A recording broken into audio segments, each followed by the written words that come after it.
What's up, everyone? Welcome to another episode of the Long Run Podcast. This was actually going to come out very, very quickly. For once, we actually are going to do a review that's almost back-to-back, unlike what we said before with the Justice League review. Don't worry, we're going to get that Coco review out.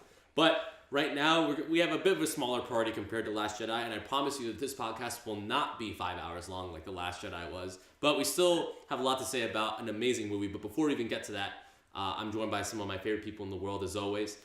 Sitting next to me is Evan. How you doing today, man? I'm a little drunk right now. A little drunk? How many beers did you have? A few. Hey. Okay. Was it a good time? Yes. All right. Is it 1:15? No. No, it was Lube O'Clock at And- Quaker Steak. And of course, next to him is Michael Pavlov, someone we haven't had on since, I want to say...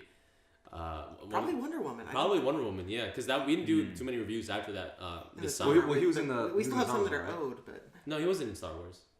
Oh, okay. Yeah.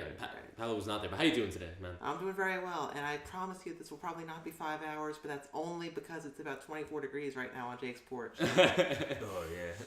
And of course, next to him, joining us once again, is Vinny, a.k.a. Jawbreaker. Yeah. How you doing It's today, man? usually my panel. Yeah, I boy. will think of other names soon, somehow, some way, some form. Mm-hmm. Doing good? I'm chilling. You've been chilling, bro. You've been Always, chilling. always. You've been Still chilling. And of course, next to him is a staple of the Long Run Podcast, as always, Jake Kuffenberg. How you doing today, man? I'm doing pretty good. I'm trying to process the movie that we just watched, and I hope that us talking about it can help me work through that at our movie self-help group. It is a good way to describe it, and I definitely think that that's an apt description of this movie. I kind of had similar feelings about it in terms of, like, I'm not quite sure some of my own feelings about the film. So I'm very, very happy and looking forward to this discussion about it. So the movie we're going to be talking about today, in the sea of movies that have come out in December, it's not Jumanji, it's not The Disaster Artist as much as I would like it to be, where in fact we're going to be talking about The Shape of Water, directed by Guillermo del Toro, starring Doug Jones, Sally Hawkins, Michael Shannon, and some other people who I don't know, Octavia Spencer. And before going into this film, I think it's really important to talk about Guillermo del Toro as a director, right? This is a guy who's loved by many, but also he's never had a really, really huge hit, and he's always been kind of hit or miss for a lot of people, right? Guillermo is a guy that really, really loves, like, things that are weird, for lack of a better term. He loves his creatures. He loves the stuff that's subculture, so like mecha or anime. And Love it. I think that he's really, really cool. If you ever check out his house is awesome, considering all the stuff that's in it. I forget what he calls it house. I think it's the Bleak House. But this is a guy who truly loves monsters and horror and loves just the weird things that come with it in storytelling. He's not a traditional filmmaker. And unfortunately, that's made it so that he hasn't had a lot of box office success. None of his movies have been, like, really, really hugely popular. But that also means that he's a bit of a critic darling, I guess, or someone that's like has a cult following. I think that's the best way to describe it. He's been on the Criterion Collection before. Chronos is on there. And his most famous work is probably Pan's Labyrinth in terms of critical acclaim. But other movies that he's made include Hellboy, Hellboy 2, Pacific Rim, and Crimson Peak. And, going into this movie, a lot of people were like, oh, it's just Guillermo doing his thing. But it's had a ton of positive reception, especially for Sally Hawkins and Doug Jones in terms of their performances. And Guillermo del Toro himself, a lot of people have said this is the best movie since Pan's Labyrinth that he's directed, or even his best film that he's ever directed. And of course, we're going to talk about that. But I guess going to the movie, guys, what were you thinking? What were your expectations? Did you see trailers? I know some of you went in blind. And also, how do you guys feel about Guillermo del Toro as a director and his own sensibilities? So I went into this movie fairly blind. I didn't see any trailers, but I looked up, like, a synopsis. So I understood the basic, like, plot premise, but yeah, I didn't really know too much other than that, like, I knew this was going to be very similar in the vein of Pan's Labyrinth, which is actually one of my favorite films ever. I love Pan's Labyrinth. So I was really looking forward to seeing what he was going to do with sort of, like, the fantasy element, and how he was going to mix that with, like, other genres, because he tends to like to genre bend a lot. I wouldn't call myself a fan of of Guillermo del Toro. It's not that I don't like his films. I just haven't seen enough of them. I've only seen Pan's Labyrinth and Pacific Rim. And I wasn't a huge fan of Pacific Rim. But what drew me to this movie is, one, the director. I was a huge fan of Pan's. But also, I was really intrigued by the critical response to this film. This film was critically acclaimed, and I was like, okay, there has to be something about this film that makes it worth seeing. So I wanted to find out. Yeah, it's been near universal acclaim. It's even been nominated for a couple of Golden Globes as well. I'm very curious to see if it'll actually get any nominations at the Oscars. It'll be interesting to see how it all plays out. Makeup design. Yeah, makeup design. There has to be nominated for that, I think. But anyone else? Was that all like practical effects? That I think it's probably enhanced with CG at some point. Yeah. But I'm pretty sure the costume itself was all practical effects. That's something that Doug Jones had to get into, and plus makeup and everything like that. I guess like maybe the moving fins were like Right. added in after. I imagine the eyes were CG as well. Yeah. Especially considering how realistic they looked. But do you guys have any What other about the set design? expectations? Oh, I'm sure the set design. Set design was real. Set- real I mean, cool. the set design was amazing, but it was very, very excellent attention to detail for the early 1960s. Yeah. But 100%. it was. I know when I was talking about this with Vince earlier, he described the movie as a spiritual successor to Pan's Labyrinth. Like Evan, I've only seen Pan's Labyrinth and Pacific Rim of the Del Toro films, Sure. and had very similar analyses of both. But I felt like it was very much the Del Toro universe. I felt like I was watching, I wouldn't call it quite a sequel of Pan's Labyrinth, but a sibling movie without question.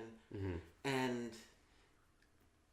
of course, with the Del Toro movie, I mean, you're going to come across lots of surrealism. But at the same time, like my question with the set design was, as intricate as it was, as excellently as it was done to the period, it did have that dark, surreal, just look to it. I mean, you can make 1962 in a few different ways, and while the detail was there, it's hard to describe in actual words. But when you're watching a Del Toro movie, especially Pan's Labyrinth, it's that same darkness that I got out of it. Everything kind of looks a little bleak and Exactly. and like kind of unsafe a little bit. I think like Before you get into, because that was really good, pal. But Yeah, before yeah. we get into like the nitty gritty, like talk about expectations and what you think of Guillermo as a director. Well, for me, like Guillermo del Toro has always been like probably one of my favorite directors. One thing that I enjoyed about his direction is like he has like this free reign about his films, where it's just like any budget, anything that he comes up with, it's his own idea, without any fault, without any like extra things in it. Everything is his own original idealism of just directing. So to me, like, it's fantastic what he's done, especially like in his past films. Again, Pan's Labyrinth, as explained, my sister actually got me into that, and then Pacific Rim just enhanced that even more with like the aesthetic pleasings of mech robots and monster concepts. When I first saw Shape of Water, when it first came out for trailers, I was immediately hooked in. One thing I love is thinking outside the box, and what Guillermo del Toro does very well is just, how can I take a basic concept as love and twist it into something my own, especially which is just like, again, his creature concept, his dark undertones that he always loves to just put in his films, and just exaggerate it more. So seeing that all come into one piece and just bring on this essence of, I don't know, to me the film felt like more of like a staged play more than an actual film. Like I felt like I was like watching a playbill, and that was like a fantastic part of the element that I enjoyed so much from beginning to end. So, yeah. I mean, it's definitely a unique way to look at the film. Jake, did you have any expectations or or anything like that going to the film, or thoughts about the director? Because I think you said you went in blind, right? Was that you or was it someone else? I went in blind. I only saw some trailers for it.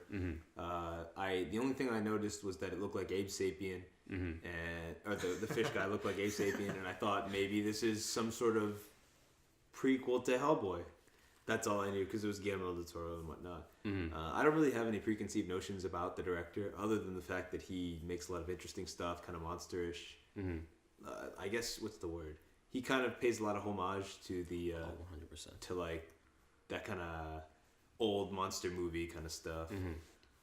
And so I guess that's what I came in expecting, and maybe like some sort of like weird twisted thing, because like I did not know what was going on with any of the trailers. And I would like to say I'm pleasantly surprised. And I like what Vince said here about the fact that it kind of looked like a play almost. Right. Because it did, in a lot of ways, it did take on a kind of like a stage act kind of feel. In the way it was shot, I'd have to agree. I didn't notice that at first, but definitely, like, especially when they, and I'm getting a little bit ahead of myself, but with one scene towards the end, the main character, the main woman, I can't remember her name, Eliza. She correct. She's mute, but she begins to like pantomime singing to a degree, and then it becomes a stage play. Like the whole scene becomes a stage play. Yeah. And so I guess like that's where they actually directly become a stage play. Yeah, I mean they play homage a lot to like 1940s television, right? Yeah, movie sets, television. They're really good at that. Yeah, because like I grew up, like a lot of the times I watch my patients because I work at a rehab. They play a lot of old 30s and 40s musicals, and those musicals are like specifically staged for certain numbers. Everything, it has a purpose to it than like, you know, the CGI effects that you see nowadays, or like the dialogue that's just typical, just, what is it called? Quips. Yeah, just dialogue that it's just filler. You won't get any quips here. Yeah. Not in this kind of movie. Not this movie. Like No. everything's important. You know, that's what I love about it. It had a lot of weight to it. Oh yeah. So the thing about this film that kind of, you know, going right into actually we should probably, you know, explain the plot. So basically, The Shape of Water is about Eliza, who is a cleaning lady at a government facility. Seems like some sort of government weapons or testing facility, whatever would have you. And she's actually mute, so she can sign and she can communicate, but she cannot speak. She grunts or makes noises, but she actually does not speak in the film. And basically, she's been working there for quite a long time. And one day, while she's working, they bring in what they call the acid, and which will become known as the creature. I forget if they ever gave an official name, but for now, we'll just call it the creature. And basically, the creature is what you see in the trailers, which almost I feel like is a shame. Like I would have loved. This was mentioned on Double Toasted that Vince and I were listening to on the way here. I almost would have loved to go in completely blind and to gradually learn about what the creature was and see it for the first time on the big screen. I think that would have been a very amazing experience, but unfortunately I can't do that. But basically she sees that this creature is brought into the facility for testing because, you know, the government always wants to weaponize cool things. And basically she, out of everyone in the facility, except for the scientist that takes care of the creature, she seems to take a liking to him. And eventually you realize that this isn't a creature feature. This is more of a supernatural romance. And this isn't, you know, your Twilight stuff or anything like that, or, you know, your warm bodies. That was one with the zombies. This is, I think, I mean, and I don't mean to put down people who like Twilight and all that, but I think that this is on a completely different level in terms of the storytelling aspect and even just the genuine connection that you feel with these two. And, you know, the creature is a lot like, at least for me, the design. I know Jake mentioned Abe Sapien. That's definitely something that I thought of. I also thought of the creature from Black Lagoon. I'm pretty sure that's definitely a source of inspiration, 100%. But for me, the biggest thing that I got from this film, and I'd love to hear you guys' thought, that this to me felt like a modern fairy tale for adults. That's what one of the reviews said. Yeah. So you steal it? Yeah. I mean, I think that, you know, I did hear it from Corey, but at the same time, that's what I was thinking as I left. I was like, this. But the thing is, that's what Guillermo del Toro does so well. I felt the same way about Pan's Labyrinth. It's almost like a fairy tale. A very dark fairy tale. Yeah, very dark fairy tale. But that's how fairy tales and fables and folklore were made in the first place, right? They're meant to tell us lessons and teach things. So I think it is a lot in that same vein. But like you guys mentioned before, this is an homage, man. This is a love letter to creature films, to that era of filmmaking and romance and just filmmaking overall, or entertainment overall. Vince mentioned that it was shot a lot like a play, and I agree. There's a lot of tight shots. You very rarely get like a wide open shot of getting the general sense of the setting. It's always in a room or very up close or a hallway. You never get in a wide establishing shot.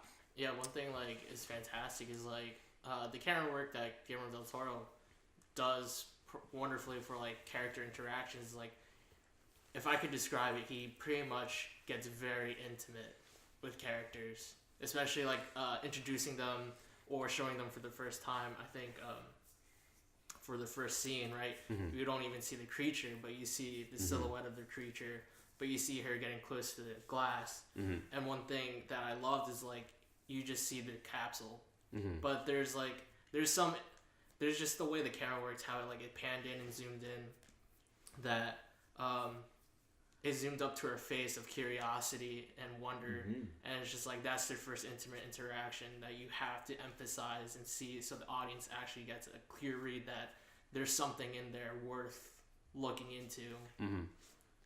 I think another important thing to note about this film, and as Adam said, it's a story about a janitor that begins to start a relationship with an aquatic creature in a government facility. But it's important to note that the creature doesn't speak English or like any sort of discernible language, right. And Eliza does not speak because she's mute. So all of their communication is very silent and based on like looking at each other and a lot of like some sign language. And it's kind of like I guess WALL-E in that sense, where you still get a lot of like this emotional connection and this development of this relationship without actually saying anything, or even like with much like physical communication between the two. Yeah, that's an important part of the film, I think. 100%. And one movie that we really loved that came out last year was Arrival. And when they were teaching, when Eliza was teaching the creature sign, because that's how eventually they learn how to at least communicate a little bit, besides obvious body language and obvious chemistry almost that you can see between them, especially in the physicality of everything. It reminded me of how they teach it, because you can't go into something so quickly. You have to teach some of the basics, and eventually you move on to something that's a bit more complex. But there's a lot of great things in this film, and I know my boy Evan right here will talk about Michael Shannon and those Michael Shannon eyes. But I think what really struck me is just like, man, this is a beautiful movie. This is a beautiful film, and it shows a beautiful romance. Like, and this might sound weird, but like I never thought I would say that about a mute woman meeting a fish man and them falling in love. But even though it doesn't have what we consider the conventions of dating and relationships, it was still beautiful. You could see the affection that they had for each other and their relationship and bond strengthening, and that was beautiful. It really, really was. Oh, no doubt. I felt like how everything just, to me, as movies go, I feel like a lot of things that people go into, especially directors these days, is forced romance. So you pit two people into a conflict, you make the two struggle through this physical conflict, and then they kiss. Yeah, and then they kiss, and you're just like, well, what the fuck? You're just like Star Wars Last Jedi. Sorry. So almost every movie that's come out recently. Yeah, and it's just like, to me, I find it boring these days and very monotonous. And and it's just like there's no twist, there's no real time spent together. And what's wonderful that they did was like, a cheesy thing to go into for cinema is a montage. And one thing that Guillermo del Toro delivered wonderfully is a montage. And the thing is, for this montage of just finding connection and finding someone within another person, although love is a very sequential thing, You know, you can actually pinpoint moments where it's like things that actually matter, and that's the thing. He just cut dry to things that mattered, things that, you know, characteristics are enough to read that this is how they're gonna fall in love, this is how they're gonna connect, this is how they meet, this is how they connect. You know, disability is a part. What's wonderful about you know, two people who can't communicate clearly to either species, I guess. I don't know. It's such a weird way to communicate it. To like really communicate it, just like pretty much two different species and, you know, two different worlds. How they connect is like, it's a wonderful part because, you know, people these days love physical connection. You know, physicality and be able to communicate. Where it's just like people with disabilities, you know, how do you adjust to that? How would you really communicate through that to other people who are, you know, able to speak, able to do things that, you know, they unfortunately can't, or fortunate, you know, whatever floats their boat. And he's just done that so wonderfully, especially with the script. You know, every line is signed, every line actually means something, and it's important. You know, even as the monster, you know, learns the language, it's pretty amazing, you know, but it's just like how quickly things are like done and taught and learned, and then just becoming coherent and just it's so good.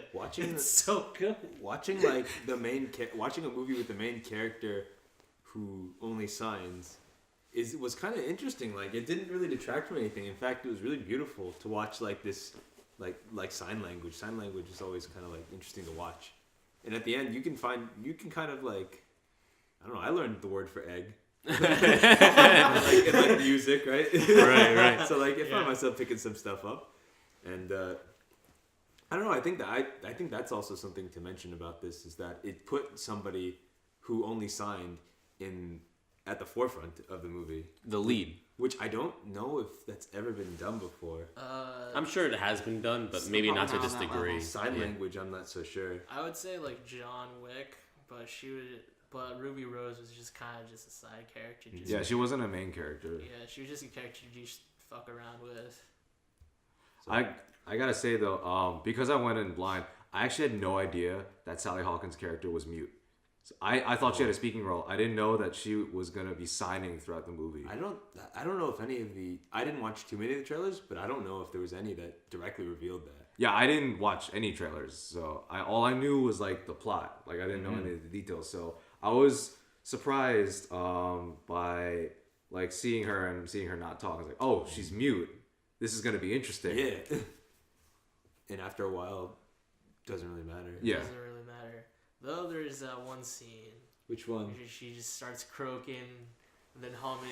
Oh, the scene with the spotlight. We'll get to that. We'll get there. So that's interesting. There's symbolism. I guess before we get into a lot of the things that we really, really love in it, I think it might be good to just kind of break things down. How did you guys feel about the overall story of the film? Because as much as we've been talking about the relationship that develops between the creature and Eliza, there's also various different subplots in the film, including the scientist and even the head of security at the facility who's trying to capture the creature. He gets quite a bit of running time, screen time, I should say, and backstory. So how did you guys feel about the other characters in the story? I thought I like the who is it? I thought all the characters are pretty interesting to watch. Their subplots. I think a lot of the subplots. So other than the relationship between the Eliza and the creature, the other two main subplots were a scientist who's secretly a Russian Soviet spy, and he's like he's working for the Soviets, but also trying to get this creature out for the name of science and whatnot before they kill it and destroy it.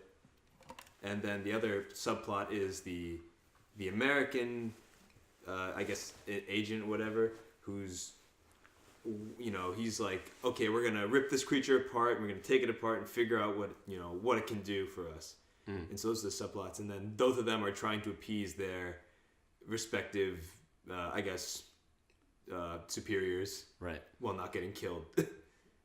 Pavel, how did you feel about the other characters in the story about the film? Everything was very. I mean, I like the subplots a lot. I think they added a lot to the movie, and Del Toro definitely did an excellent job of connecting everything. I mean, and then there, of course, beyond the subplots, then there are, of course, two other significant characters who I enjoyed. I'd almost say were possibly my favorite parts of the movie outside of the main romance, but in some ways I feel they didn't get the attention, or they got attention, but then it just kind of deteriorated. Those being Eliza the Mute's friend, Zelda.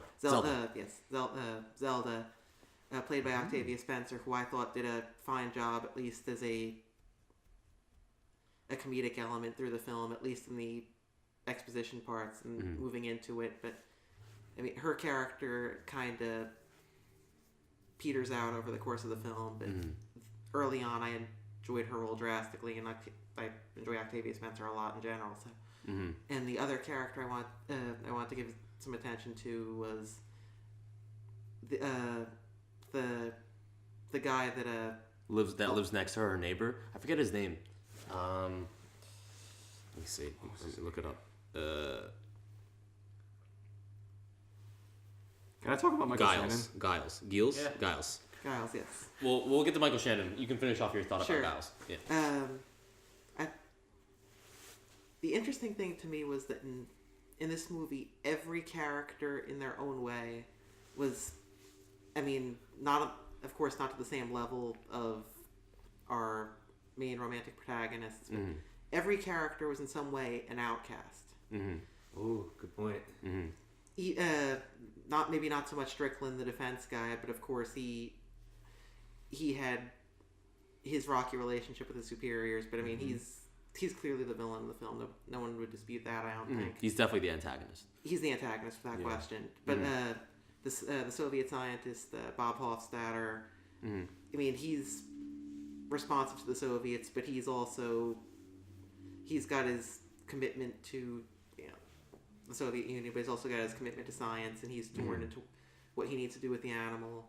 Octavia Spencer is, of course, an African-American woman in early 1960s Baltimore who's another outcast. There's a lot of very subtle tension between a lot of the characters for those reasons. Yes, Giles being another outcast, being out of work, being a painter just out on his luck. It seems like. Being possibly gay, being out on his luck, finding his line of work essentially being replaced. Oh yeah, he's the photographs. Yeah, I almost forgot about that. Yes, painting all the pinup figures, and then all of a sudden, that's photographs are the way of the future, right? A lot of undercurrents of people with their own issues that I guess brings them together. Yeah, to save this thing. For sure, there's every character, right, is dealing with something, and it usually has to deal with some form of loneliness. It seems like in one form or another, right? Or isolation, right? Yeah. And they're all trying to, as generic as it sounds, get something. I mean, we're all trying to get something, but they all have, it seems like, clear goals of what they're trying to do. So Giles is trying to get back into work. He's trying to get his job back. We have Zelda, Octavia Spencer. She just seems like she's having a lot of trouble with her husband. Yeah. And she spends a majority of the film when she's talking with Eliza, basically venting about her husband.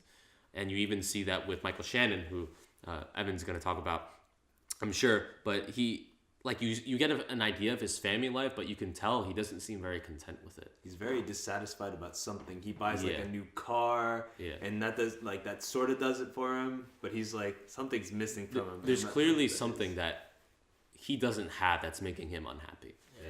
What did you think of it?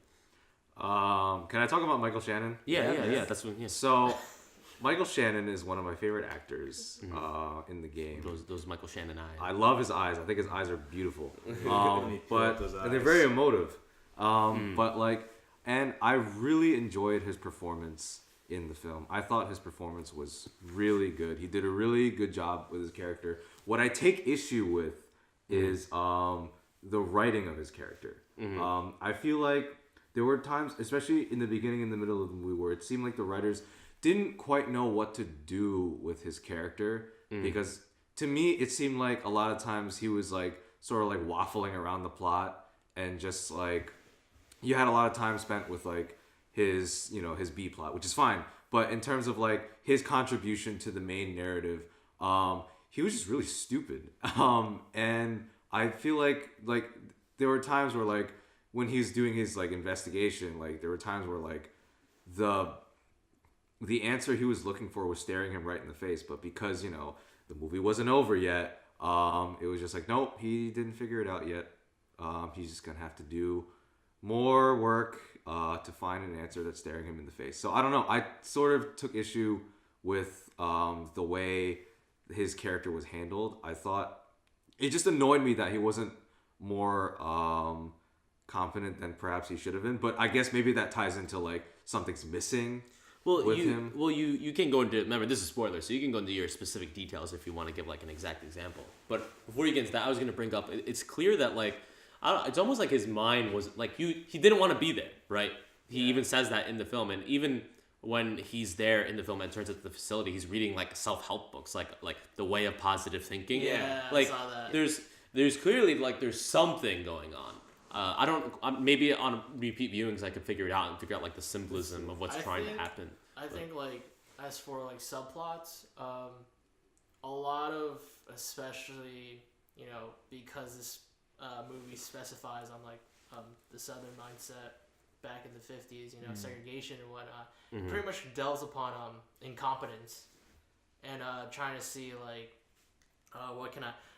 what's the most I can do. How can I relate this to the Bible? And I think that was one of the fantastic jobs that Guillermo del Toro always does, is that he puts a plot, within another plot, within a character development. There's a lot of that there. And there was a lot in this film. The struggle with Michael Shannon's incompetence, trying to find satisfaction, and then while reciting, quotes from the Bible. And then there's always, the differences between him and Zelda. The black janitor. Yeah, and seeing them and just how two different stories collide in two different perspectives, and like one's Bible thumping and the other one's just like, it's a beautiful story that you should carry on for your life. Eliza's, where it's just like her overtone was always, how can you be satisfied with yourself and seeing yourself into someone, seeing yourself within another person or thing, trying to find that. And then Zelda, hers is, the struggle of segregation, the satisfaction of a marriage and trying to keep that marriage together. Was Baltimore segregated? I don't know. It's it was kind of sort. I mean, like unofficially. Yeah, I mean that's the plot of Hairspray, effectively. Oh, okay. But yeah, I mean Maryland wasn't a southern state, but it was kind of a southern state. It was very close to the border, so Right. It was one of those borders things. like Maryland's Dixieland still. Not anymore, yeah. but Not anymore, but yeah. But back then, it was a weird time, since Washington was the state capital there. I mean, D.C. was the state capital there. A lot of people were just like trying to fight for their rights. So you got like the top and bottom always fighting in Maryland. I think Giles was probably the one that spoke to me the most. Of course, he's an artist, coming from an artist to an animator. Of course. The stuff. Being possibly gay. No, yeah. I mean, I think because his character speaks to me a lot is the fact of like the time differences. Being on this podcast a while, I never really specified of like what I want it to be. So like my specialty that I want to focus on for my career is 2D animation. Pencil, paper, cut, dry. That's it. No mistakes. Now you and Ethan are rivals. Yeah, but now everyone these days uses 3D or Flash, vector animation. Oh, so you feel like you're in a similar position where you're kind of trying to enter into an old-fashioned medium. Yeah, you're entering an old-fashioned medium that's like, although still well appreciated and wonderful, it's one of those things that's like just not happening. Your throughput just can't match the others. Yeah, exactly. So it was just like to see Giles like struggle through that. I was just like, oh my gosh, that's me. Creating like all this artwork for pretty much feels like nothing, while the rest of everyone else like quote unquote progresses. And I think that's a wonderful thing, especially with his undertone of being gay. It wasn't something that's just like that a lot of directors like put out with, where it's just like, hey, I'm gay, or it's like, hey, I'm a gay couple. It's like, hey, what are you doing? I can't be out like this because the time period you're in, or whatever. It's like, it's a very subtle thing, and it has to be subtle because you'll pretty much get lynched if you aren't subtle with it. And it pretty much goes over also the overarching thing, where it's just like masculinity, dude. I feel like that was a big one with Michael Shannon's character. He has really fragile masculinity. Oh, for sure. No doubt. I mean, he had like a huge like superiority god complex. I saw it more of it as in like an inferiority complex. Oh, really? Yeah, because he felt as if he had to like prove something. Yeah, like you can see in the way he like treats the creature. I think in terms of like it has something that he doesn't like, and even the way he interacts with what's it called, he's like little buddy. His superior and his little buddy too. Like his superior, he's trying to prove something to him, and then he treats his like I guess lackey, for lack of a better term, kind of just like shit. He's like, I'll do this myself. Get out of the car. Yeah, but it's my car. Get out. Get out. And then to the superior, he was like, I've done all this work for like 13 years. Have I not proved myself? Yeah, I've proved myself. And he says, no, you haven't. Not yet. Yeah. And then, so he goes to prove himself, and then at the end, he's like, I guess, I finally proved myself. It all comes back to that. Right, and then even so early in the film, what happens is basically, first off, I mean, I'll get to it, but what happens is the creature, at least we never see it, but it's implied that the creature bites off two of his fingers, his pinky and his ring finger on his right hand. I'm pretty sure it's his right hand.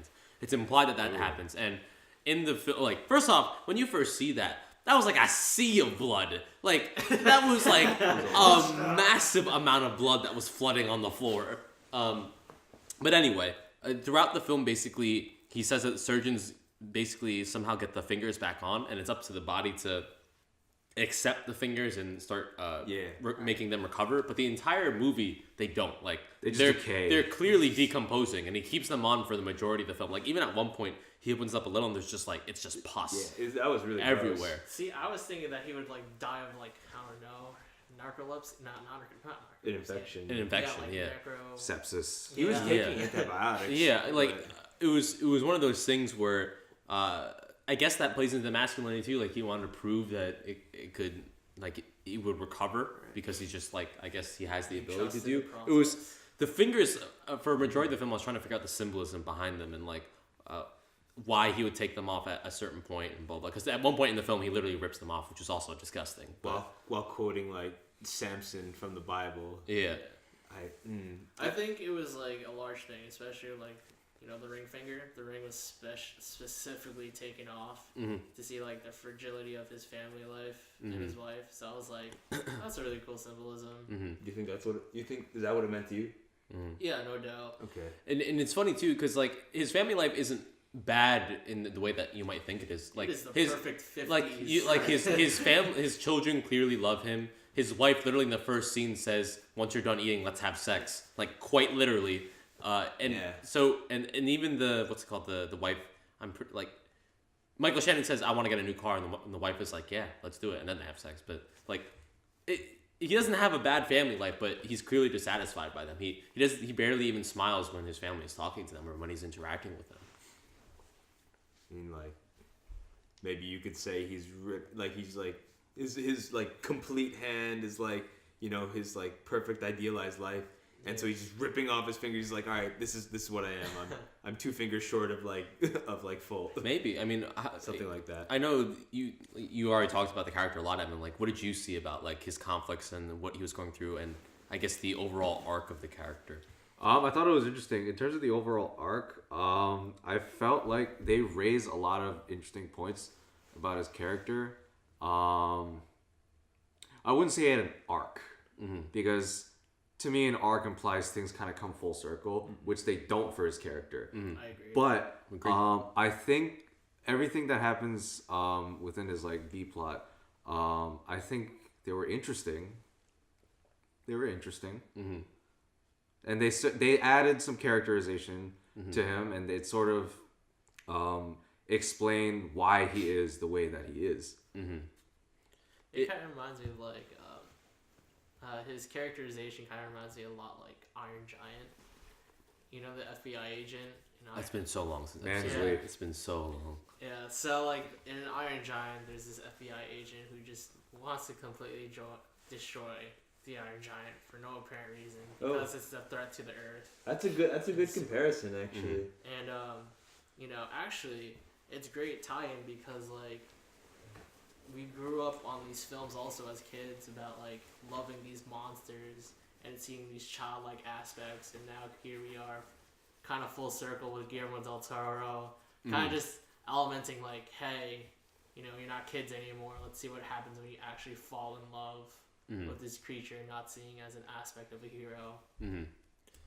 Yeah, it almost reminded me of what's it called? Like Evan was talking about. Like, I agree. He doesn't really have an arc, but I think the backstory it made him see it wasn't a one-dimensional villain. Like he wasn't just like a plot device as an antagonist. He was at least interesting, and I don't even know if I call him a villain. I just think he's the antagonist. Yeah, I think he was very clearly dealing with his own stuff. Yes.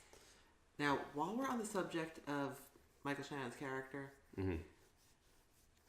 it's been a while since I've seen Pan's Labyrinth. We're talking on 4 or 5 years now, but out of those of you who have seen Pan's Labyrinth, from what I remember, I feel like I see a lot of parallels between that character and the stepfather, the general. The Nazi guy? Yeah, the Franco general. Yeah, guy. the Franco general, whatever, the dictatorship. Yes. It's been a really long time since It's been a while for me too. So I don't know if I can really compare it that well. Evan, you probably know the film better than most of us. I felt like the sadistic character with the inferiority complex was just like in the spiritual successor to Pan's Labyrinth that we've been talking about earlier. I felt like that was one of the things that stood out to me, being probably less familiar with Del Toro than the rest of you. I feel like in a lot of ways this film is a spiritual successor to Pan's Labyrinth, but I'll get to that later. But with regards to Michael Shannon being compared to, like, what was it, the General? I forget what his name was. I don't remember his name either, but I know the character, the main antagonist of the film.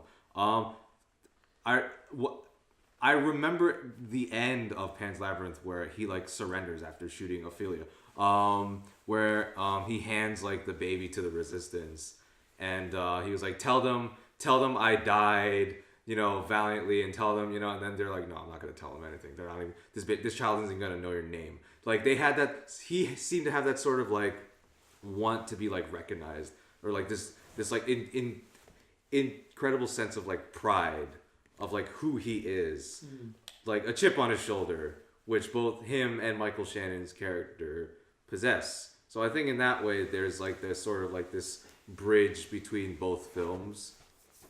But yeah.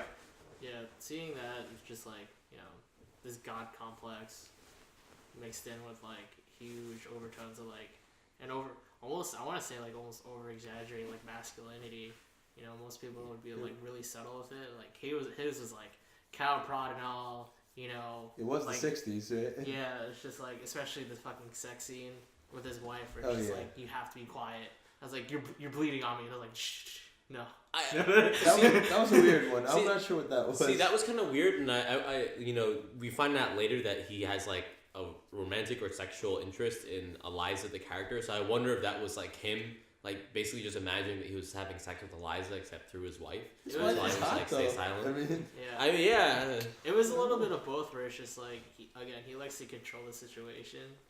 So, like, in that way of them being silent, both of them, as characters being silent, again, it's just like, again, to me, it's a superiority complex, because it's just like, you're dominating over them, you're controlling them. If they don't speak, they don't squeal. They don't really like amount to anything, and that's what he really wants, like in the end. How did you guys feel about? I know some of you mentioned the other characters that might have gotten sidetracked, like Pavlov. You said that Zelda didn't really get the screen time, especially as you progress into the second act of the film. How did you guys feel about the other side characters? Did you want to talk about them at all before we really get into, I would say, the highlight of the film, which is the two main characters, the creature and Eliza? Shout out to Pandora. Rest in peace, cat. Oh, Pepperoni. cat. Rip in pieces. Ripperoni indeed. I guess it was interesting to see.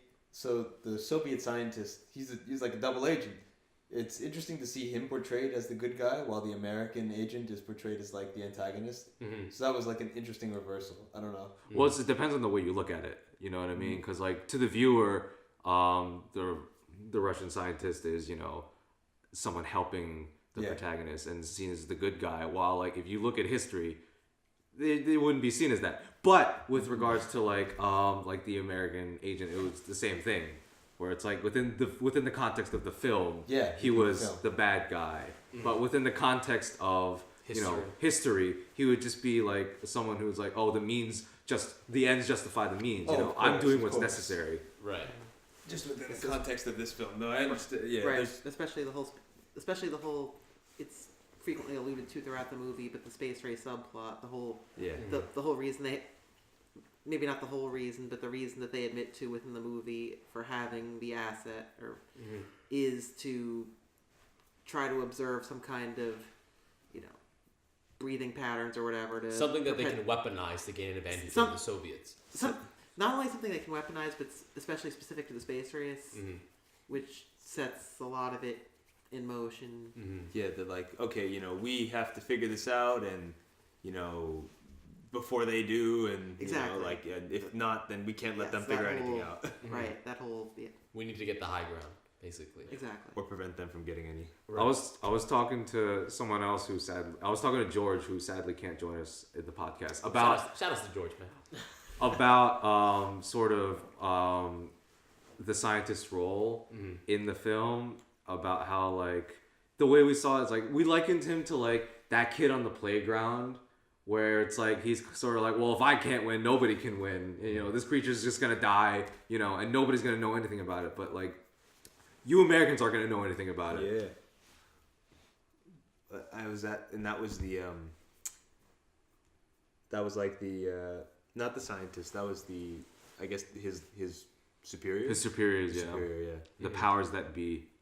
There's a lot of frustration with superiors and powers that be in this film. Mm-hmm. I mean, a lot of it is obviously with the main conflict of the film. It's like doing something that society wouldn't understand or wouldn't allow. But most of the film is like what you were saying. One of the central conflicts that all the characters face, besides feeling isolated or trying to get something, is there are active forces, society itself, that's going against what they want. We mentioned the Giles, her neighbor, being possibly gay, that being one of them, or stuff like that.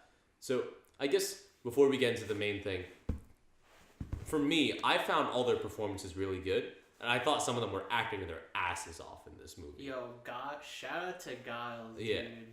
Like his interpretation of like how Eliza felt for the asset was just wonderful. I felt like you can't put that up on the screen for subtitles. It's one of those things where you yourself have to listen to the translator emoting it for you.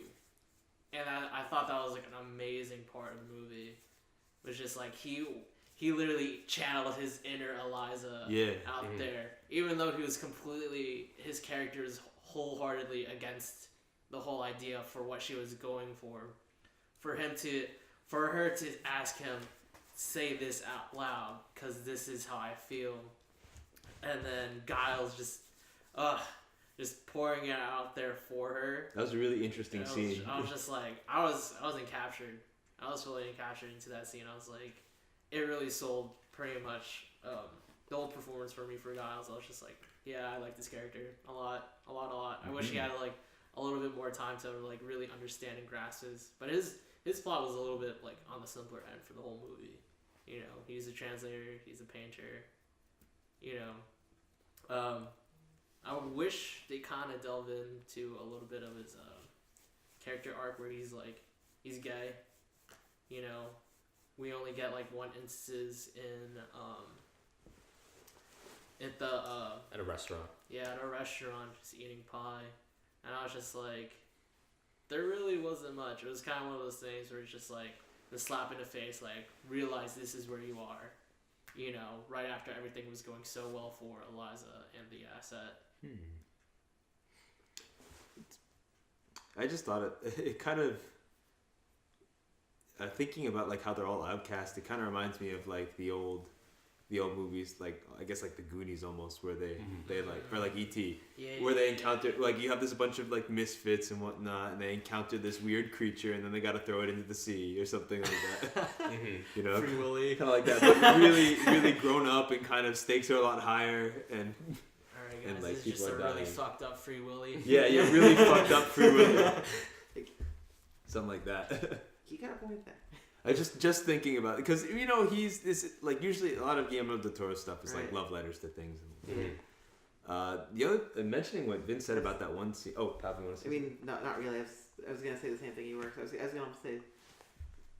I was almost gonna say echoes of Stand By Me there, but that's the Stand By Me. Oh, Like- that's something I actually haven't. Can you draw any other parallels, or do you think it's like just? I Christmas? think I'm just saying the same thing you are. All right. We can look into that later. And I guess, but as Vince was saying about that one scene where Eliza's trying to express herself and she's like forcing Giles to like to say what she's signing.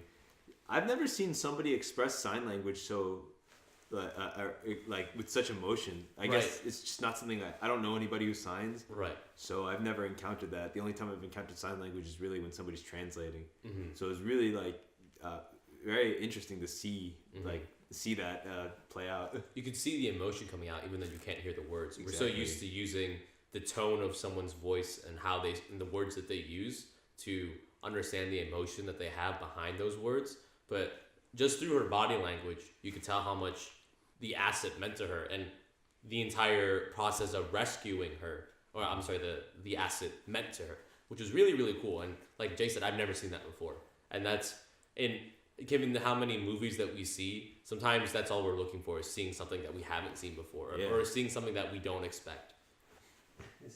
This definitely did it. I think it was like, I think that's why people like raved it for like being groundbreaking pretty much, is because like no one is used to seeing people with disabilities emote in such a way, you know, her Eliza's character has.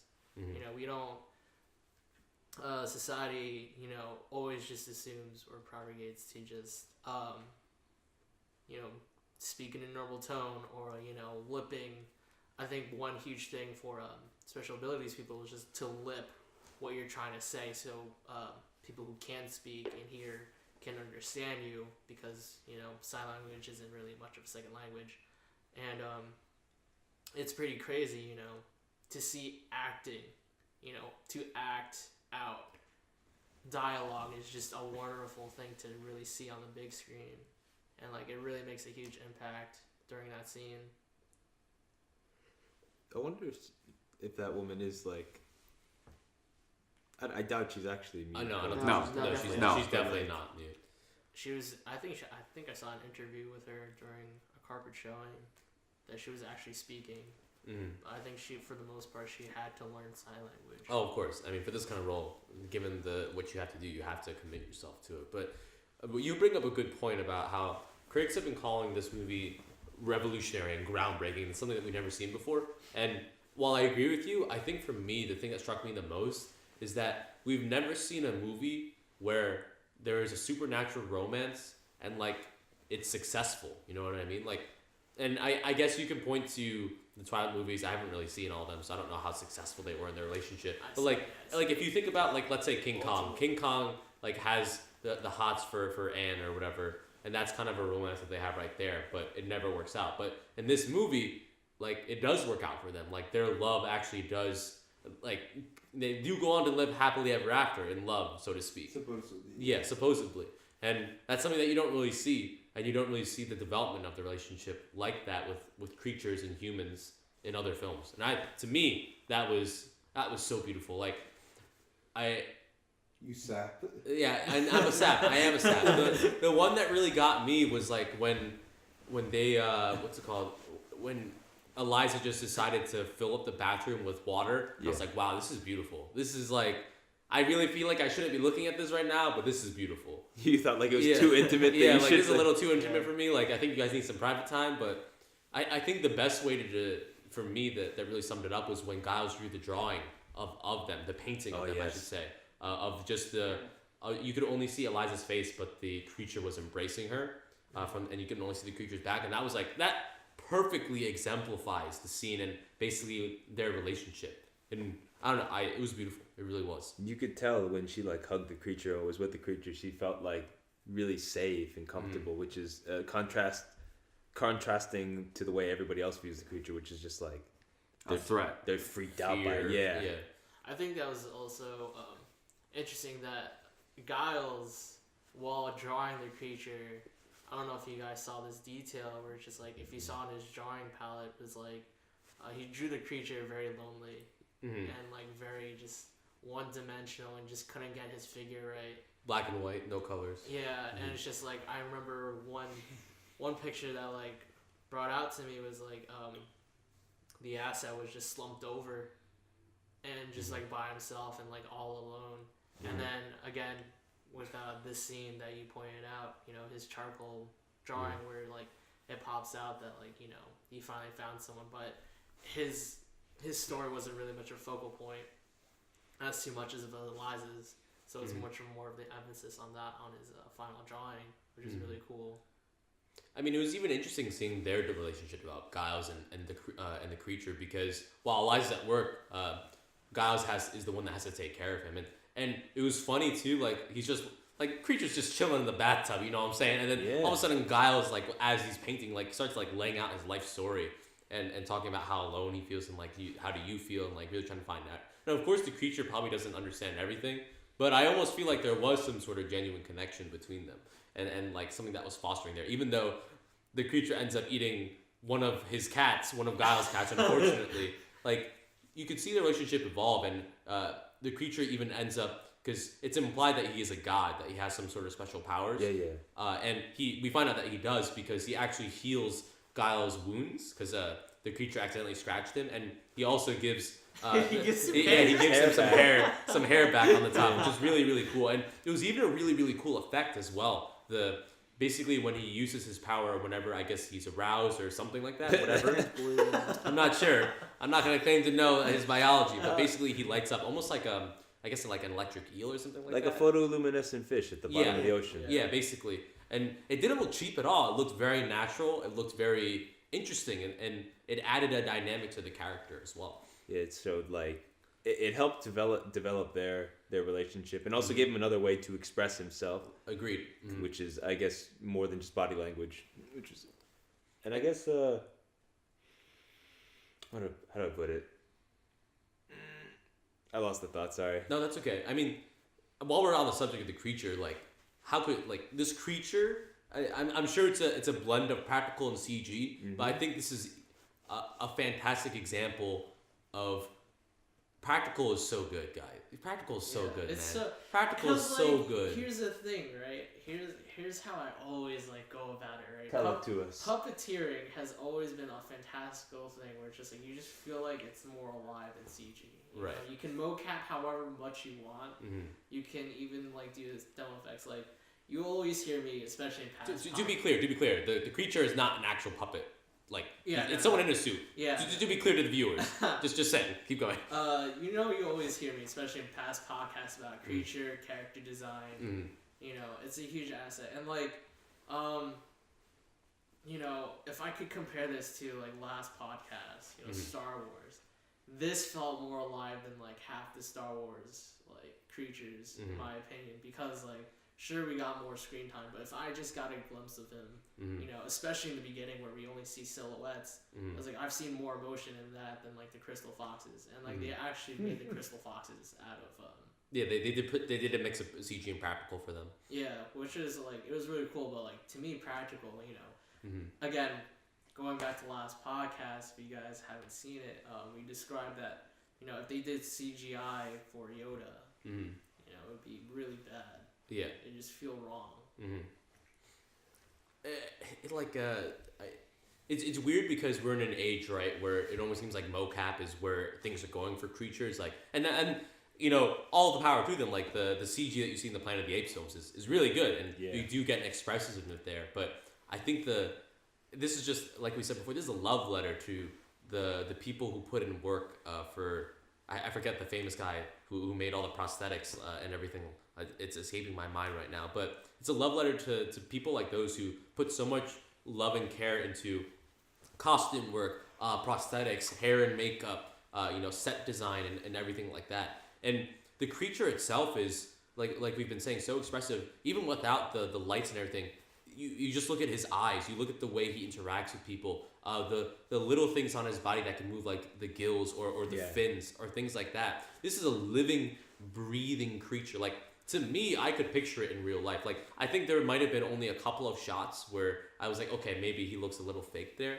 But overall, the creature itself is amazingly detailed. It doesn't look cheap. You can't tell it's someone in a suit, so to speak. Mm-hmm. And even the texturing of the suit, like, it looks like it's, I don't know if it's, I guess, scales, I guess, for fish. I think he had scales. Scales. It looks like it's scales. And even his torso, which they talk about in the film in terms of being very, very tough to penetrate, you could tell, like, listen, man, the creature's kind of ripped, you know what I'm saying? He's got like 18 abs. He's been hitting the gym, you know, he's cut. He's pretty cut, you know what I mean? But, I mean, how'd you guys feel about the creature, the look, and also the character overall as he went through the film? It's I like the way he looked. I thought it was very. I thought it was kind of like, it was just interesting to look at. Mm-hmm. It was. I guess I could like picture him being on like some sort of South American wall art, some mythos, and I guess in terms of the character development, it's kind of like how it was in WALL-E, where you get like a surprising amount of character development out of somebody who's not really saying anything, just because of the way he's able to interact with, I guess, the people around him. I mean, and he does express a range of emotions too. It's not just like, you know, love and being sappy. He does express like anger and like, he is an animal. And loneliness in a lot of ways. Loneliness too. Fear, pain, suffering. He does do a lot of that, and it's really, I have to give a massive shout out to Doug Jones. He really knocked it out of the park, and I'm glad that he's good on him for winning Alabama, man. I'm really happy that he's getting the attention that he deserves. Because for a long time he's always just been known as the guy in the suit, and I guess for a lot of people they might not respect that as much as, I guess, similar to like mocap or stuff like that. But he is getting his due, just like everyone else is in this film, and I'm really, really happy for them. I think the most part that like he did justice was like the body language that he uses is like very theatrical, very over exaggerated. You could tell like he's done doing his job, especially like back when he did Hellboy with Abe, right? Abe Sapien, yeah. And like, you know, he's got that role. And one thing that like I always give kudos for is attention to detail. So you could definitely tell like some parts were CGI. I think for the most part were CGI were pretty much the water parts. But as for out of the tank parts, it was all full suit. So like, for example, when he's dehydrated, you could tell that the skin tone's a little bit off, and you could tell that was an actual suit, which was fantastic. When he's like shot or like is bleeding, you could tell like that was an added feature onto the suit. I think I would probably say max 5 suits, 3 suits probably. I forget. I looked it up, like how much prep time he had to go in terms of getting into the suit, but I can't even imagine. It must have taken a long time to get everything prepped. Especially like trying to get like certain suits on to like, I would probably say the one that he emotes the most with like his gills is like another suit too. I wouldn't say like it's part of the same suit that we've seen of him just standing still like idle, which is like fantastic and amazing. The eyes, the eyes, dude. The eyes were incredible in the creature, man. Oh my gosh, I'd stare into those all day. They're like legitimate jewels. I don't know if they're robotic though. I feel like it's probably a mix of practical and CG, if I had to guess. But I mean, even the one thing I noticed about the eyes too is that fish or anything that lives underwater, they have like those 3 different layers of their eyes. So they have like the eyelid, and then they also have that one layer that goes over the eye to prevent water from going into it. And that's a very, very nice detail. They make it that very, very clear. But I mean, Evan and Paolo, how did you guys feel about the creature overall, and I guess his role in the story and everything like that. I really enjoyed the creature's performance. I enjoyed the range of emotions that the creature went through, despite not being human. I mean, it's anthropomorphic, but like it's not of our species, but yet it's able to pick up on our like cues and is able to communicate with us. And I thought that was really, it was amazing to see his progression like on film, especially with Sally Hawkins' character. And the relationship, which I guess we'll get to later. But like it's almost like he's a hyper intelligent child, I guess. Like you could see him learning things about us, our culture, the way we see it. I especially loved his reactions to entertainment. Like we'll get to the music in terms of this film and how good the music is in this movie. Oh yes. Well, we'll get there. But like the way he reacts to music, and then how he runs out, and then he goes to the theater, and like he doesn't even like do anything when he's in the theater. He literally just stands there and stares at what's on. I think it was Cleopatra, but I'm not sure. Yes. It seemed like it was Cleopatra at one point. Might have been something else later on. Yeah. But it was cool to see like his reactions to entertainment and art, I guess, as a whole. But continue, Evan, please. No, that was basically it. I really enjoyed, and shout out to Doug Jones for being an amazing physical actor, but also an actor, right? Which I feel like he doesn't really get a lot of credit for. He brought out like Evan and Vincent point out the physicality brought to the role in terms of like a lot of his movements are like I guess you could say like over exaggerated, but at the same time they do express a lot of emotion. Like I remember like when he first like started grabbing Eliza's face, I was like, wow, that's pretty good. Like, and obviously that's something that we're very used to. Like humans, it's a very common form of affection. But when he did it to Giles too, I was like, wow, like this is someone who's like learning the intricacies of human like body language and interaction. So go ahead, Pavlov. I mean, I was very impressed by the asset, the monster, the creature, whatever we choose to call him, throughout the film. And of course, Adam and Vince could speak way more to the CGI and the attention to detail than I could ever hope to. But I agree with a lot of what's been said up to this point. But the progression as the creature comes to understand more and more with regard to human interaction and everything. But while it's a progression, I feel like it was a creature while it was... I feel like, and this is probably... I'm probably stating the obvious here, but once they set the creature free, I feel like that was a watershed moment. I feel like it was a creature in captivity, and although it expressed gratitude to Eliza, I mean the egg and the music and everything else. Once they busted it out and brought it into their tub, it was once it didn't have to fear for its life, it took on a personality, so to speak, far beyond what it was before. That's a good point. Oh yeah. He's totally right. Like you learn. That's almost like one of my favorite parts of the film is when you learn more about the creature and what makes the creature tick, and seeing him interact with the world and get to know it more. Like when he first sees the TV and he just like touches it and like I'm sure so many of us have, as we've grown up, there's been all these new things and we kind of react the same way, you know, in terms of experimenting and learning new things and stuff like that. One of the, and this was a minor detail in the film, but I mean, I'm not sure how many of you picked up on it. I think most of you did. Was when the creature's watching TV again in Giles' apartment, and they happen to be playing the Mr. Ed program. Yeah, I saw that. With the talking horse that can only be understood by Wilbur, for anybody unfamiliar with the early '60s show. Where it's in itself another character that's like all the characters that we've discussed here, like Eliza and the rest of them, that it can only be understood by one person in the world, and it's just another person that is able that expresses themselves well, but has like a handicap too. Exactly. I think one thing that like I find funny, like noticing is like no one, even in the podcast that you showed me, I'm like no one really knows this creature's name. You know, like you know, there's King Kong, creature in the Black Lagoon, and you just call it creature in the Black Lagoon. This is literally just something with no name, no identity. They could have literally slapped on a pet name easily, like Samson or like or Simon or something. Right. You know, but like it's interesting how like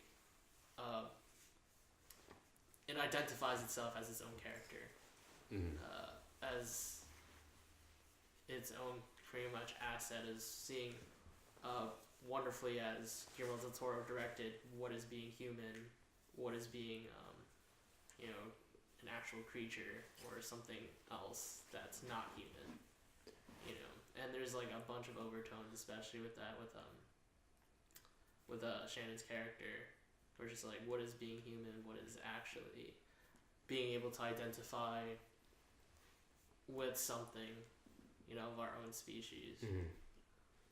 Yeah, I mean, it's hard to talk about the creature without talking about Sally Hawkins, who plays Eliza, and the chemistry that they have together.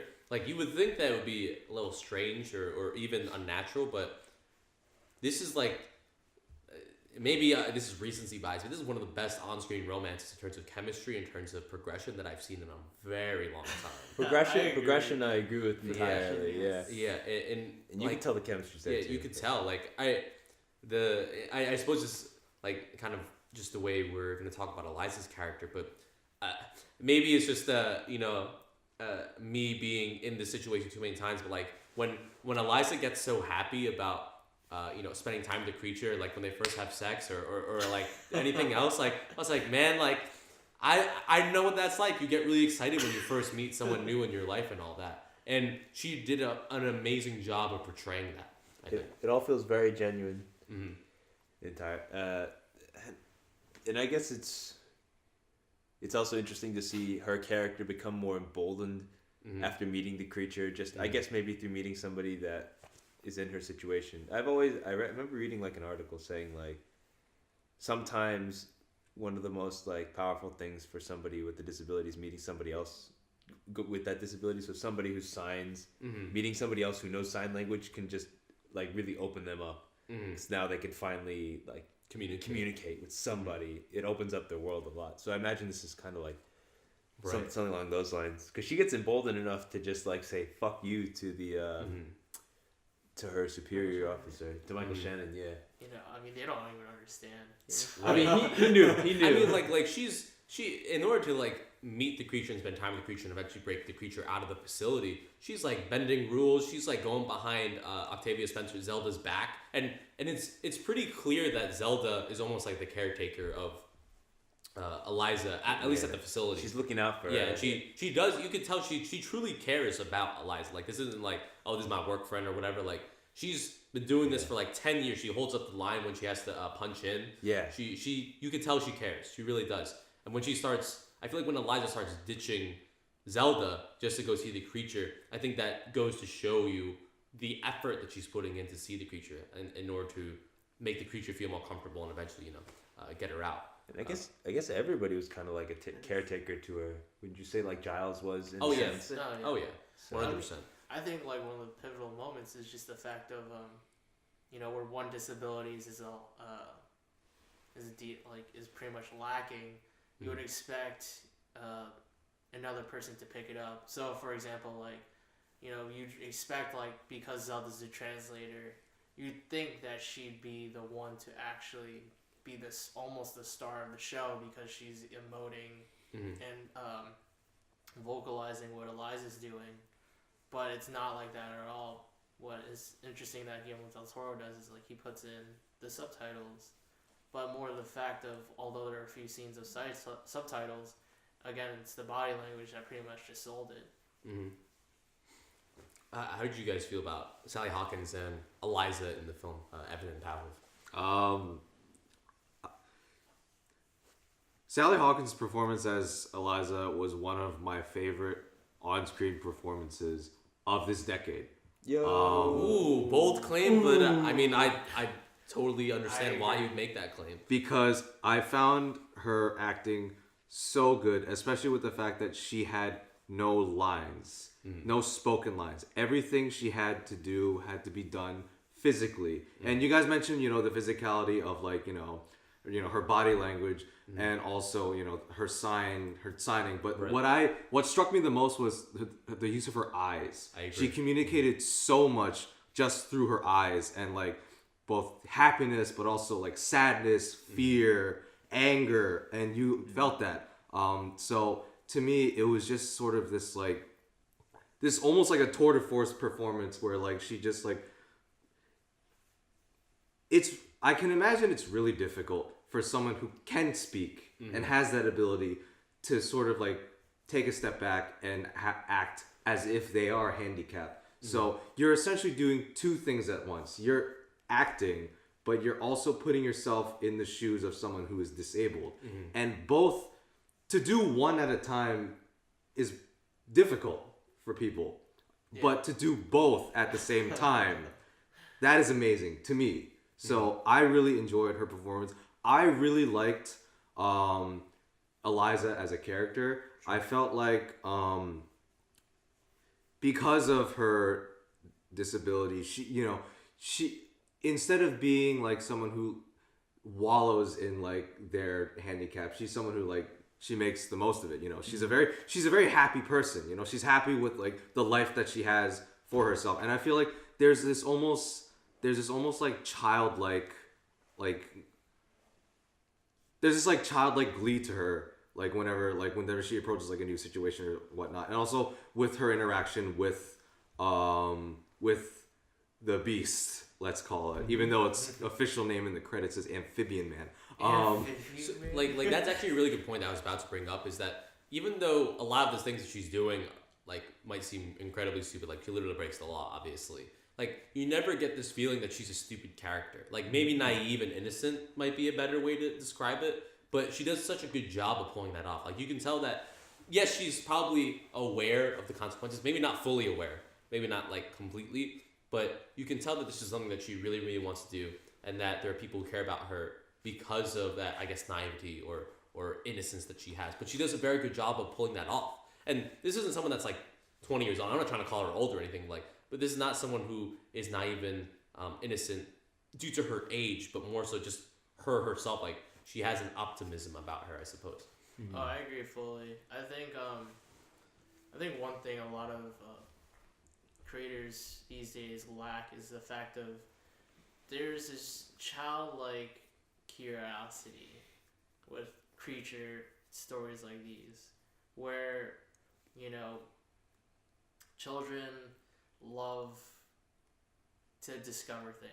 People love to discover things, and one thing that Guillermo del Toro portrays wonderfully is like, here's a person of isolation and loneliness, someone that hasn't really understood what it's like to be fully, like, doesn't know what it's like to be in a world where they're like them, and they finally discover this creature.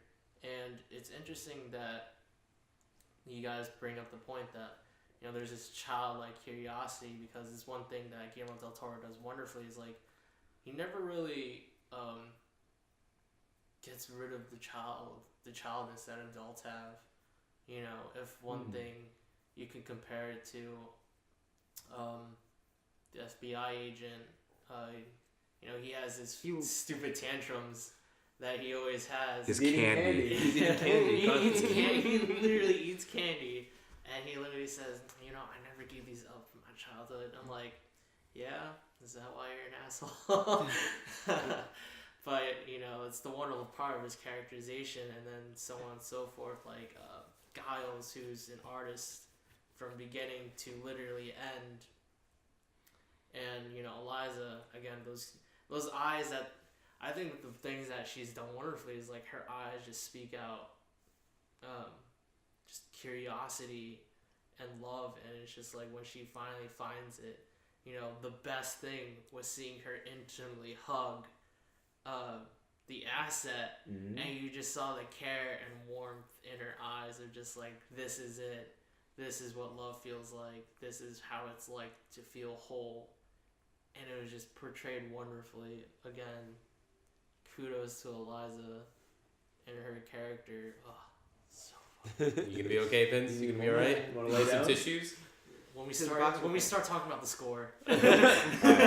So I think there's like two more major. Oh, Pat, you want to say something? Actually, I mean, Vince touched on a different angle here, but the one thing I was going to bring up, I mean, I feel like a lot of the stuff regarding Eliza's performance in the film would just be me restating what's already been said. Mm-hmm. But one angle I want to take here, and I'm not sure what you think about it, is the contrast between Eliza's character and Eliza's outlook, and the Michael Shannon, the FBI agent's character and outlook, in the sense that Eliza is someone who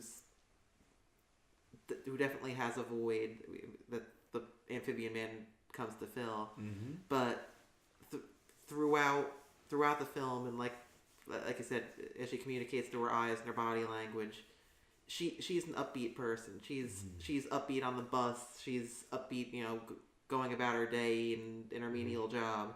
She's upbeat watching the old movies with Giles and everything. Where I mean the Shirley Temple and Bojangles tap dancing scene or whatever. Oh yeah, you missed that. They mentioned Bojangles. I was like, oh, if only Jake was here. Oh dang. Where she goes into the hallway and starts like tap dancing in her heels and. Mm-hmm. Oh, I missed that whole beginning Yes. characterization. Yeah, you missed the whole beginning, yeah. But then she's always sad. No. No. This is someone that, like, Yes. despite her disability, like literally in like the first 5 minutes, she has a masturbation scene. Like, What? I missed that. Yeah, like yeah. Damn it! you can like she loves life, even Yes. despite the things that she doesn't She's have. always sad. Well, Yeah. well, on the other hand, of course, Michael Shannon's character pretty much has everything, so to speak. Mm-hmm. That's actually a great point. The model 1950s American family, buys the Cadillac, whichever car it was, the model. Whatever. Exactly. It's the teal one, yeah. the teal one. Yeah. Green? It's actually teal. Yeah. That's a really interesting. It's like their foils, yeah. Exactly. In that way, yeah. I didn't even think about that. That's a great point. But I mean, it really comes down to those two performances: Sally Hawkins, Doug Jones, Eliza, and the creature. And if you didn't have that chemistry, the film would have fallen apart. But even at the end, like, I don't know about you guys, but like when both of them got shot, I was like, oh my god! I was like, are they gonna end this way? I was like, Jesus, this is so sad. I thought it was over, basically. Yeah, that was quite. I mean, in the back of my mind, I was thinking like, okay, no. Yeah. This is not how it's gonna end. I was expecting a Pan's Labyrinth type ending where there's some kind of afterlife. Yeah.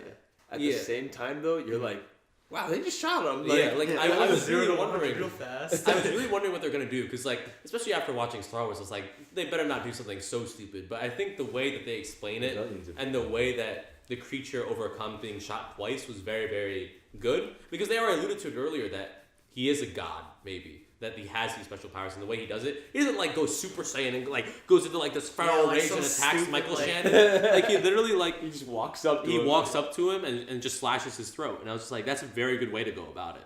Yeah, I'm glad that they didn't go. I'm glad that Guillermo del Toro like pretty much hates like the Deus Ex kind of bullshit where it's just like my power level succeeding critical level or whatever. Like, you beat me. But now I'm angry. Like, I've been holding back this entire time. I've only been using 60% of it. Yeah. Like, I'm so glad they didn't do any of that stuff. Nani? I mean, I guess for the ending, how did you guys feel about the ending? How everything ended up? And so I guess should we just say that the ending was Yeah. that so they both get shot, the creature and Eliza. by Michael Shannon's character. And he's like kind of, I guess, gloating over them a little bit. He's like, yeah, I did it, mission complete. And then Giles comes over and hits him in the head with a wooden board, knocking him down. Eliza's dying because she got shot in the stomach. And then the creature picks up, he kind of picks himself up, regenerates the bullet holes, goes over and slices Michael Shannon in the throat. So satisfying. And then, but you still feel bad for him a little bit.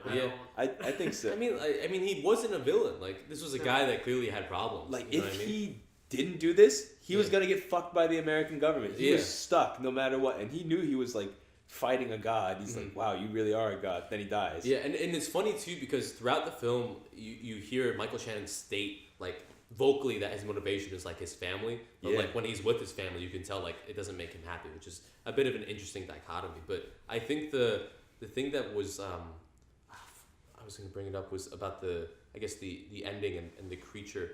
Like I never thought that like basically that there was any plot holes. I was like, okay, that doesn't make any sense or something like that.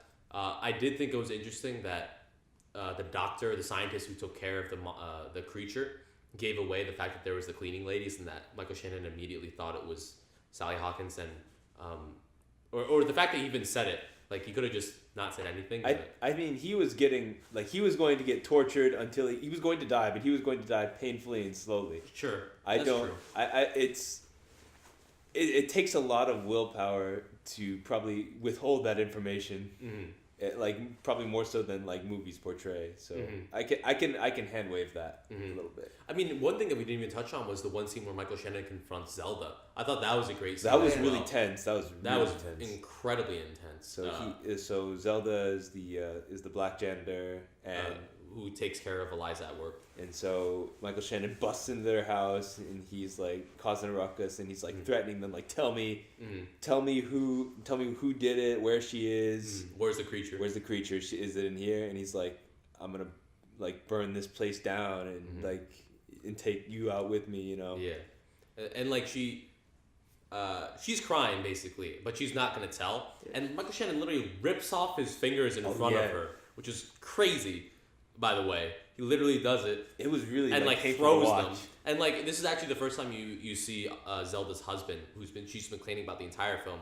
Husband like stands up for a second, and then Michael Shannon's like sit down. He's like okay, like he don't do too much. But I think what was really cool was eventually the husband rats out Eliza and the creature's location. But what was really cool was to see Eliza warn them, and then for the first time, it seems like she actually stood up to her husband in terms of like, no, I'm going to do this no matter what you say. And I thought that was a very important one for character. But I mean, I guess overall, Evan, what do you think about the ending and any of the other stuff that we've been talking about? With regards to the ending, I found the scene where Eliza gets shot to be uncannily similar to the scene when Ophelia gets shot in Pan's Labyrinth. I don't even remember. I bet you that was on purpose. Yeah, I know it was on purpose. Where like she gets shot and like she slowly looks down, she reaches for her stomach and then it's blood, and she even falls in the same way that Ophelia's character falls in Pan's Labyrinth. And I was like, wow, this is clearly a nod to his previous film. But I don't know. I thought the ending worked, but it was executed very quickly. It did go very quickly. He literally just picks her up and they just go into the ocean, and then it's like she grows gills. Yeah, and then she grows gills, and it's like okay, they're happily ever after now, maybe, and then they just end it. I was like, okay. Yeah, it does end quickly. I'm done with it. That reminds me of something. Like I thought the ending I think the ending fit. But they said she was an orphan. She was picked up in like near the water. Yeah. Is it like, and she had like those, and she had 3 scars on her neck that apparently slashed her vocal cords. Yeah, that were like apparently like somebody like messed up her vocal cords. Or something like and that. apparently they just haven't healed. And then they turned into gills at the very end. Like that was fucking cool. Like that I didn't expect. I was didn't expect that either. Shoot. Right, I agree. So do you think maybe she was like? I mean, this is a stretch, but like. She was found in the water. Is she maybe like kind of related to these water creatures? I don't know. I mean, that's an interesting thought that I didn't really think of. They didn't really like delve into it. I mean, it's very like it doesn't matter. It doesn't affect the plot, but it's just something to think about. Well, one thing that I 2 things I want to mention. So first off, the ending. It's very poetic. Like so, even when everyone's talking about when she falls like facing the creature and like her hand goes into the creature's hand. Yeah. I'm a sap, so I was just like, wow, this is really like poetic. You probably cried a little bit. No, I didn't cry.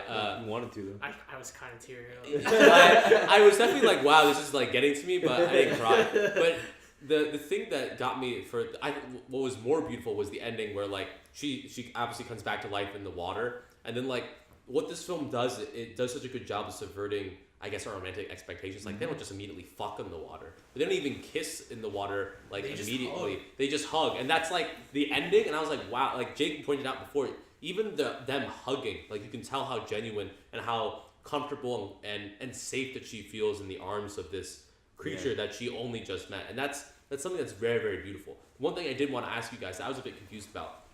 They mentioned that the creature is dying, right? Yeah. And they try to call the doctor and or the scientist, and he's not there because he's going to try and go back to the Soviet Union. Idiot. What was it just like because he wasn't, I guess, in a huge body of water that he was dying? That's what I was a bit confused by. Like, was it like malnutrition? I couldn't tell. It was kind of like both.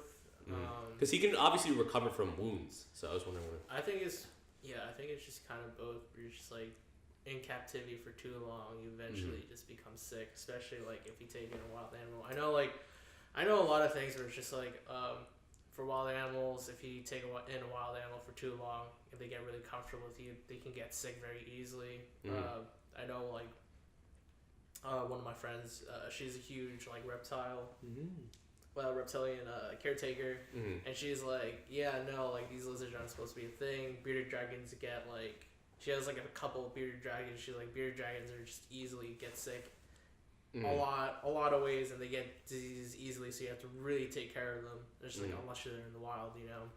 So I think that was the cause of it pretty much, because they're doing like what, artificial algae, whatever. Everything was very artificial.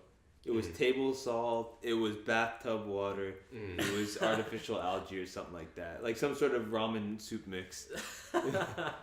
Like you could also go from the angle of like maybe it actually is like some sort of god and needs to be like near like an actual body of water in order to be sustained.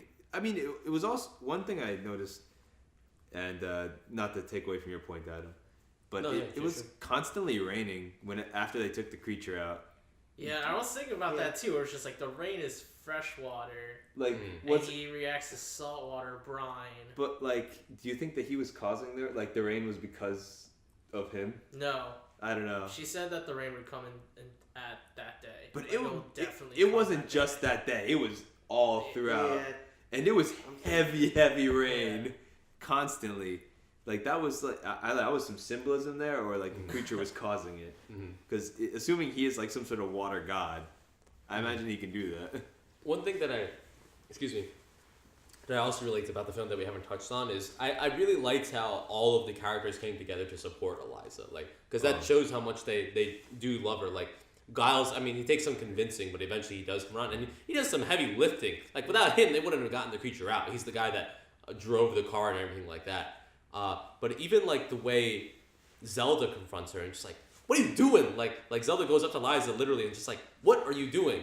But eventually she figures out what exactly is happening, and she's just like, okay, that's fine, let's do it. Like I'll help out. And she even comes to Eliza's aid when she does call her, just like, hey, I need some help. I don't know what's going on, which is a bit weird because I don't know. Like she didn't seem like a doctor, but whatever. I'm not gonna question it too much. She's wise. Yeah, she knows her way around.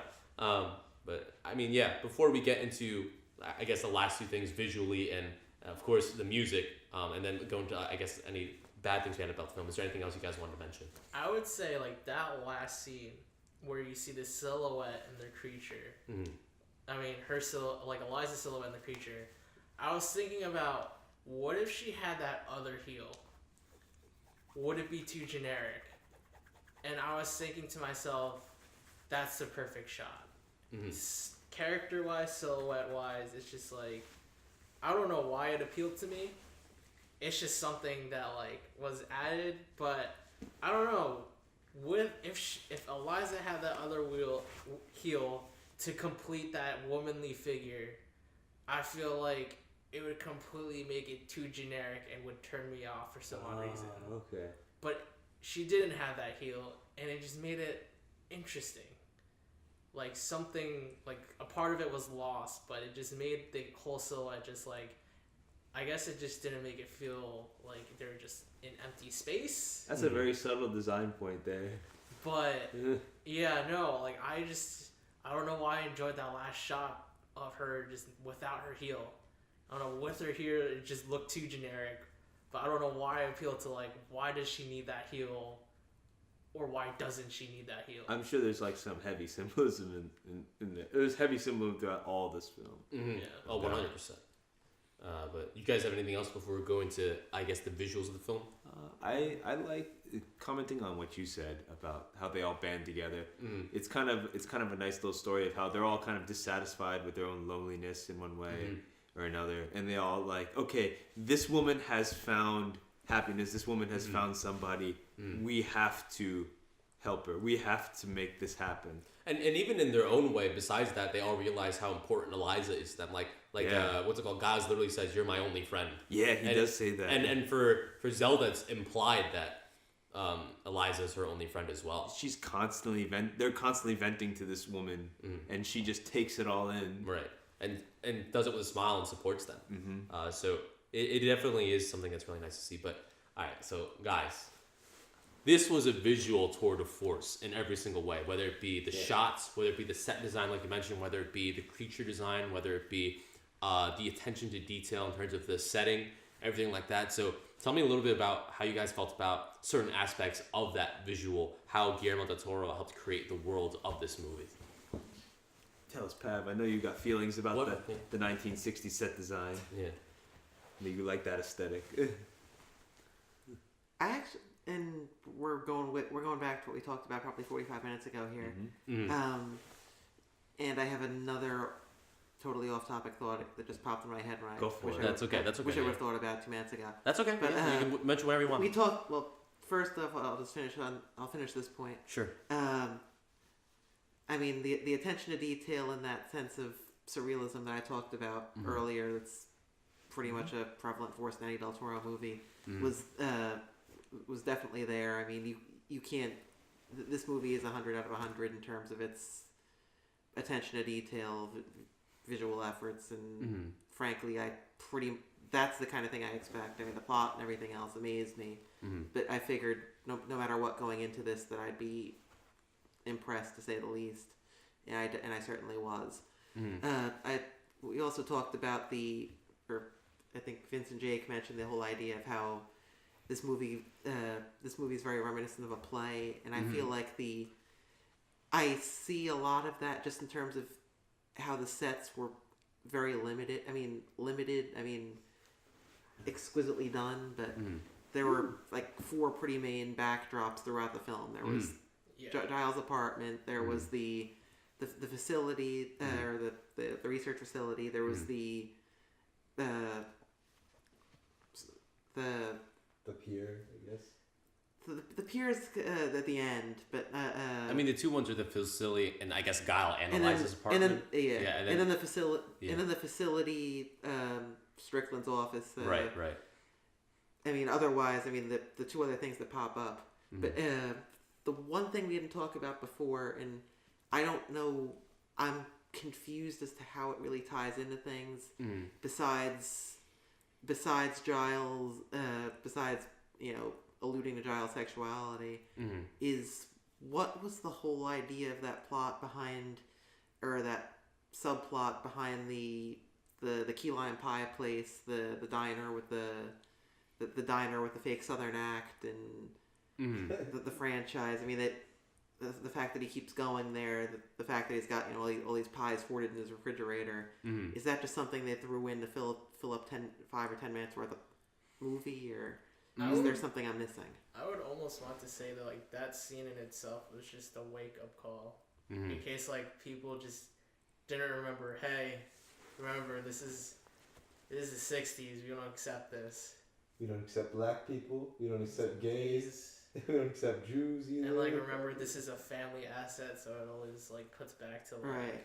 I mean, they could have just thrown that in there in itself. Just the scene where he goes in there later on.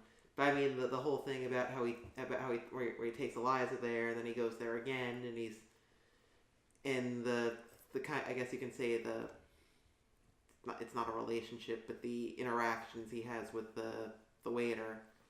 I mean, maybe he's like going there for the waiter. Maybe.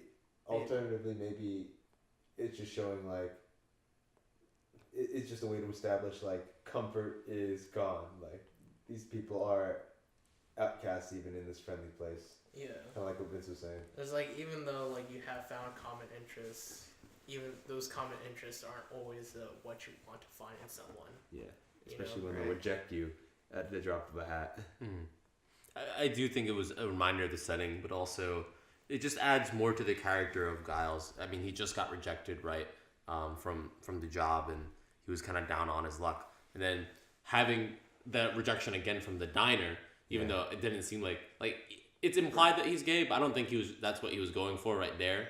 Like, at least maybe not consciously.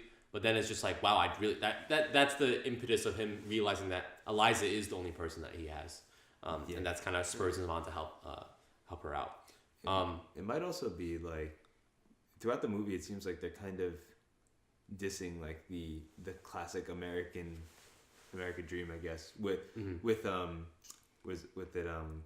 Michael Shannon being so dissatisfied with this perfect American life, right? And then also this diner being like going from really friendly and family friendly place to all of a sudden homophobic and like anti-black. Even if you look at the way that I feel like that ties into the whole Southern theme as well. I mean, it's they all come back in years and they right. They all come back here now. I mean, even if you look at the way it was lit, it was really weirdly lit in that scene specifically. Yeah, very kind of like kind of what's the word, like White light.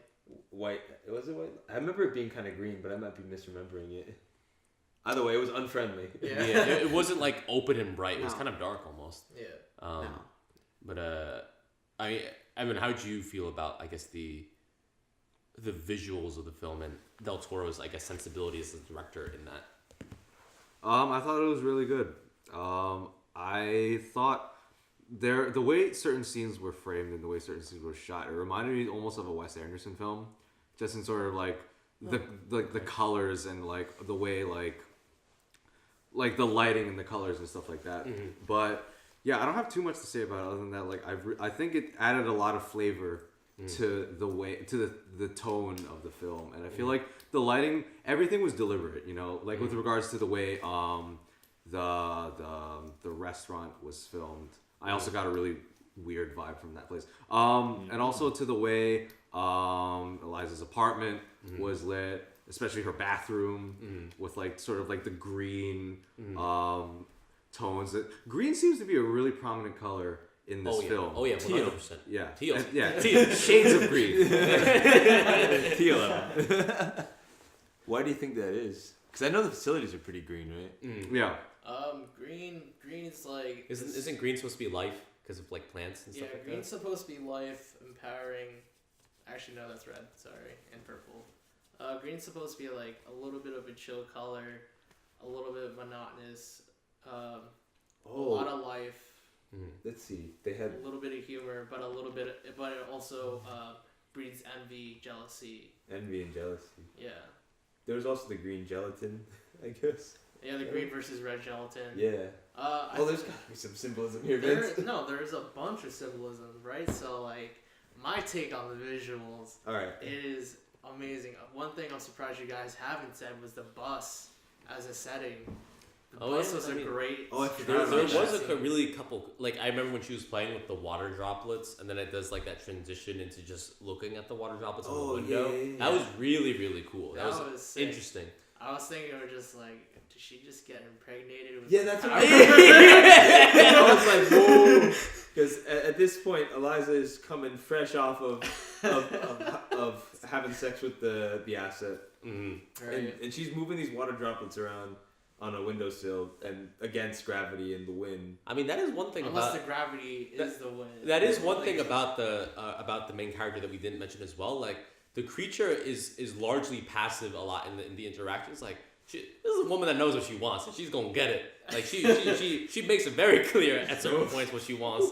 And yeah, that was really refreshing to see. But going along with the visuals, like, there's a couple of shots in here that were just amazing. Like, we've already talked about the bathroom scene where it's filled with water. We've talked about the ending when they go into the lot and they're just embracing each other. But one shot that I really loved at the end was when it was raining and they were about to leave, and it shows Giles at first looking out the window, and then it pans to the right, and then you see the creature looking out the window. I was like, wow, this is some really great imagery right here. That was so. That was probably also one of my favorites into the transitions. That was a great shot, and then I mentioned it before, but I still love the shot where like what's it called, Eliza calls, or Giles calls Eliza, just like, hey, the creature is like lost, like he ran away, like he ate the cat, like, and then she comes back, and that was actually really cool that she was concerned about Giles first and the creature second. I guess showing that like even though this creature has kind of taken over her thoughts, she still does genuinely care about Giles a lot. And Giles was really nice in saying like, I'm fine, go get him, because he realizes how much she cares about the creature. That's a really like subtle but really important character point that you bring up. Because it talks about like I guess their dynamics in the relationship and how much they do value each other. But anyway, when she goes to try and find the creature because they live above a movie theater, and when you find him and it's just this empty theater. This isn't even like the movie theater that we're in. This is like an old style theater. Yeah. Like very old style, like not even stadium seating. Very regal, almost like a stage play kind of feel. Like it probably was turned from a stage. Exactly, like we were saying before. And it's literally, he's not even sitting down. He's literally in the middle of the seats, and he's just standing there, staring at the screen. And that was a really, really cool shot as well. And it was cool in that, like, when Eliza went to go approach the creature, it wasn't like the creature was like surprised and was like, like get away from me. It was like, oh, you're here. I'm glad you're here. I really like you. Hey. I'm glad that you're here. I feel much better, kind of thing. Yeah. And that was really cool to see. I think a wonderful part that Guillermo del Toro does is like he does everything on purpose. You know, nothing's wasted. Everything is used. So one thing that you've noticed is Giles' apartment is red. The movie theater's red. You know, red's a huge. Even though like blue and teal and green. I think the major components, especially as an artist. There's an artist for painting and coloring. Two things that go together are complementary colors. So, as an artist, you always want to fuck with complementary colors because it's just aesthetically pleasing to the eye. And two things, even though this movie's blue, teal, green, like the two major colors in this movie were red and green. Two complementary colors, especially this upcoming season of Christmas. But not even upcoming, current, but yeah. Past technically, now. It's just that appeasing. Like, I feel like Guillermo del Toro just planned it, where it's just like red and green. Red is this romanticized color that's love, caring, warm. And although not seen in some scenes, green was the next palette of calm and encouraging. Played a major role, especially with identifying the car for some odd reason. I'm sure there's probably symbolism for that. But even in the water assets, there's a lot of green to complement with the blues. And to me, like, that was just a powerful moment where every color set up the scene, especially in the warm lighting. The lighting, dude. The lighting was legitimately straight off stage play lighting. Like, there is no doubt, like, any special effects whatsoever. It was just natural. It just felt like natural lighting, especially when it came to, like, that weird scene, again, that we just never talked about. The scene where she starts to sing? She starts to sing into this old homage to the 40s and 30s music about love. Which was it's supposed to be a powerful scene, I feel like, but it really felt like it didn't execute it. Do you not think so? I thought it was executed well. I'm not exactly sure of what it represents, but I thought it was kind of interesting to see this creature doing like stage dance numbers with Eliza. Yeah. How did you guys feel about it? What was your interpretation of that scene? Which scene? The one where she's singing? Where the spotlight goes on her, and she starts singing, and then it turns into like her being on TV and like some sort of play. Well, it almost seems like it's like one, it's a reflection of the times, and two, it's also a reflection of how much she wants to communicate to this creature, of how much this creature means to her, because she can't speak, so she sort of reverts to like this sort of like wishful thinking of like, I wish I could tell you how much you mean to me and all that stuff. That's what the song's lyrics are. Yeah. I think it was just a personification of her feelings, but how'd you feel about it, Pavlov?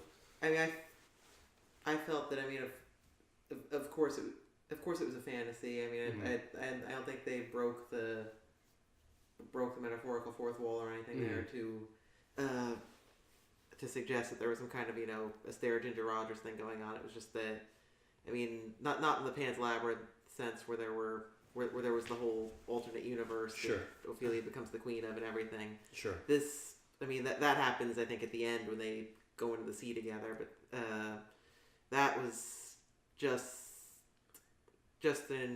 I didn't think all that much into it. I thought it was just a personification, just a vision, just an attempt at her showing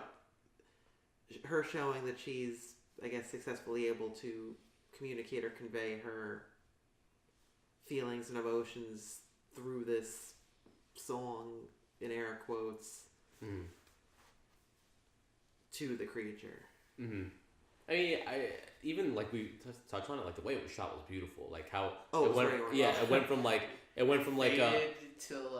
faded to black, and then the spotlight was on her. Yeah, it was full color, and then it went to black spotlight, and then black and white, like really beautifully shot, and that plays into what we were talking about before, how it was almost like a stage play in terms of how it was shot. Not quite like, let's say, Birdman, but it just in the way the shots were and the overall feel. Like the thing about this movie is that, especially since it's not done in modern times, you can kind of suspend your disbelief, and that plays into what we said before about this being like a fairy tale, and how that changes our own perception of the film. At least from my perspective, that's kind of how I felt.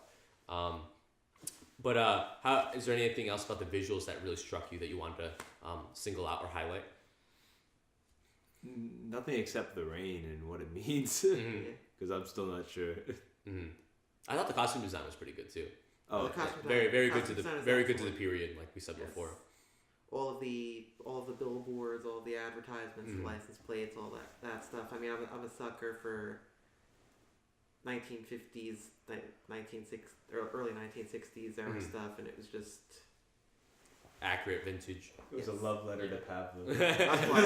Right. All right, Vince. I'm gonna let you go, bro. What'd you think about the music? Oh my. Alright, so little known fact about me, I come from a music background dating back to like 5th grade. I used to play trumpet, so I had a little bit of practice between doing band, marching band, jazz band, and a little bit of classical. And to me, musical scores, you hear me in past podcasts just bitch about musical scores or either give shout outs to musical scores. And if I could say one thing, the music makes or breaks a movie. No doubt about it. If I could say top scores would be Dunkirk with Hans Zimmerman, Kung Fu Panda. Which one? 2. Okay. 2. Yeah, no, that was a fantastic score. How to Train Your Dragon. A little bit of Star Wars. Again, I kind of just bashed on that.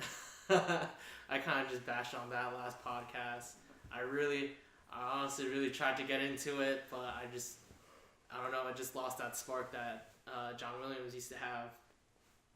But this is, again, probably my all-time favorite music scores. I mean, Adams has yet to show me La La Land. You haven't seen it yet? I have not seen La La Land. That movie is right up your alley, dude. I'm telling you. What's up? I mean, I still have to see La La Land. And that was a legitimate musical. This just felt like it was an homage to those musicals. One thing that I always appreciate about old time movies were just the musical orchestral scores where, there were swells, it portrayed the emotions, and it was essential for this movie, because here's the thing, right? You have a mute character. Both characters are mute. How are you gonna portray that in musical score? And here's the thing, right? it's pretty much just an hour and a half long or 2 hour long movie of the Up score. If I could compare it to another movie, Up, the first 10 minutes, the iconic first 10 minutes that I feel like will go down in like animated history, where it just like it'll pull your heartstrings, but nothing was said. It was just a montage of just like what love felt like. And this was just like, it was everything, It felt like, again, Gone with the Wind. It felt like, at one point, Sweeney Todd, because of the dark essence and the mysteriousness that like Guillermo del Toro loves to put in his music.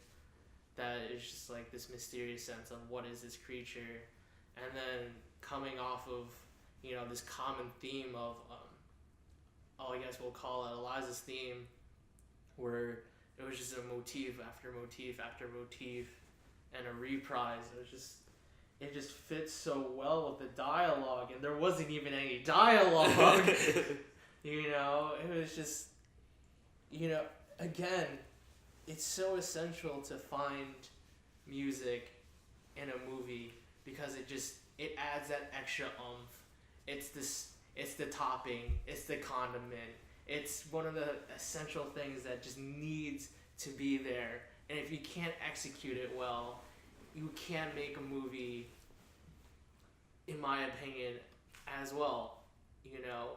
Again, Guillermo del Toro was just playing off of these old homages to like silent films and stage plays where it's just like it felt like the orchestra was there. Surround sound, Dolby, at Brick Plaza. And it was just simply amazing.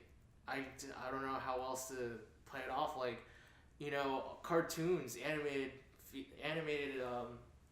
movies love to play off of music. It gets the children hype. How many times have we listened to Let It Go? And just Too many. How many times have you just heard it over and over again? Again, John Williams with his impactful and percussive vibe of Star Wars. I feel like this is one of those like iconic movies that'll have one of those pieces of music, whichever one, you'll be humming in your head. To me, it was just, Shape of Water, dude. Well, listen to soundtrack. How'd you feel about it, Evan? I'm very interested in hearing your opinion. I liked the music. I liked the original score of the film. I thought it worked well, especially with regards to the environment of like the setting and also like the sort of fantastical elements of the film. Yeah, I didn't really have too much of an opinion on it other than like it just worked. It just really worked within the context of the film. Who's the composer? Alexandre Desplat. Desplat? Yeah. Alexander Desplat? Yeah. Oh, I love his stuff. Exactly. Yeah. I've never heard one of his film scores that I haven't liked. I think he made Fantastic Mr. Fox. No, he did. He do, did no, his Grand other Wes Budapest Anderson. Hotel. Grand Budapest. Ooh. He Some of the Harry Potter did movies. He might have done Fantastic Mr. Fox. Fantastic Mr. Fox, Moonrise Kingdom, So all the Wes Anderson stuff. Harry Potter and the Wes Deathly Anderson Hallows all Part day. 1 and 2, The King's Speech, Godzilla, The Imitation Game, Unbroken, Zero Dark 30, Rise of the Guardians, Argo, Rise King's of the Guardians. Speech, That's a pretty impressive list. Curious Case of Benjamin Button. He did Ooh, that was a Twilight. good one. He did the Twilight Saga too. Really? Yeah. So I guess he's been around. Yeah. He's been around for Been a sure. while. Yes, I'm with Vincent Evan on this one, in that it was an excellent film score. This isn't the kind of movie where there's going to be a certain song that you're going to hear on the radio 20 years from now and associate the song with the movie. But for what it's supposed to be and what it's supposed to do, and providing backup to this large plot where there is zero dialogue per se, it's powerful. It does justice to the era. It does justice to the era before it that they romanticize throughout the film. Mm-hmm. Yeah, I mean, I have to agree with Pavlov and what everyone else has been saying here. I think the score, like you said, like when they do play like actual like I don't know if they're original songs, but like songs of the era, like they do fit. I'm not quite sure if they were actually from that era or like created, but they sound like they're from the era. Somewhere. Yeah. I mean, like when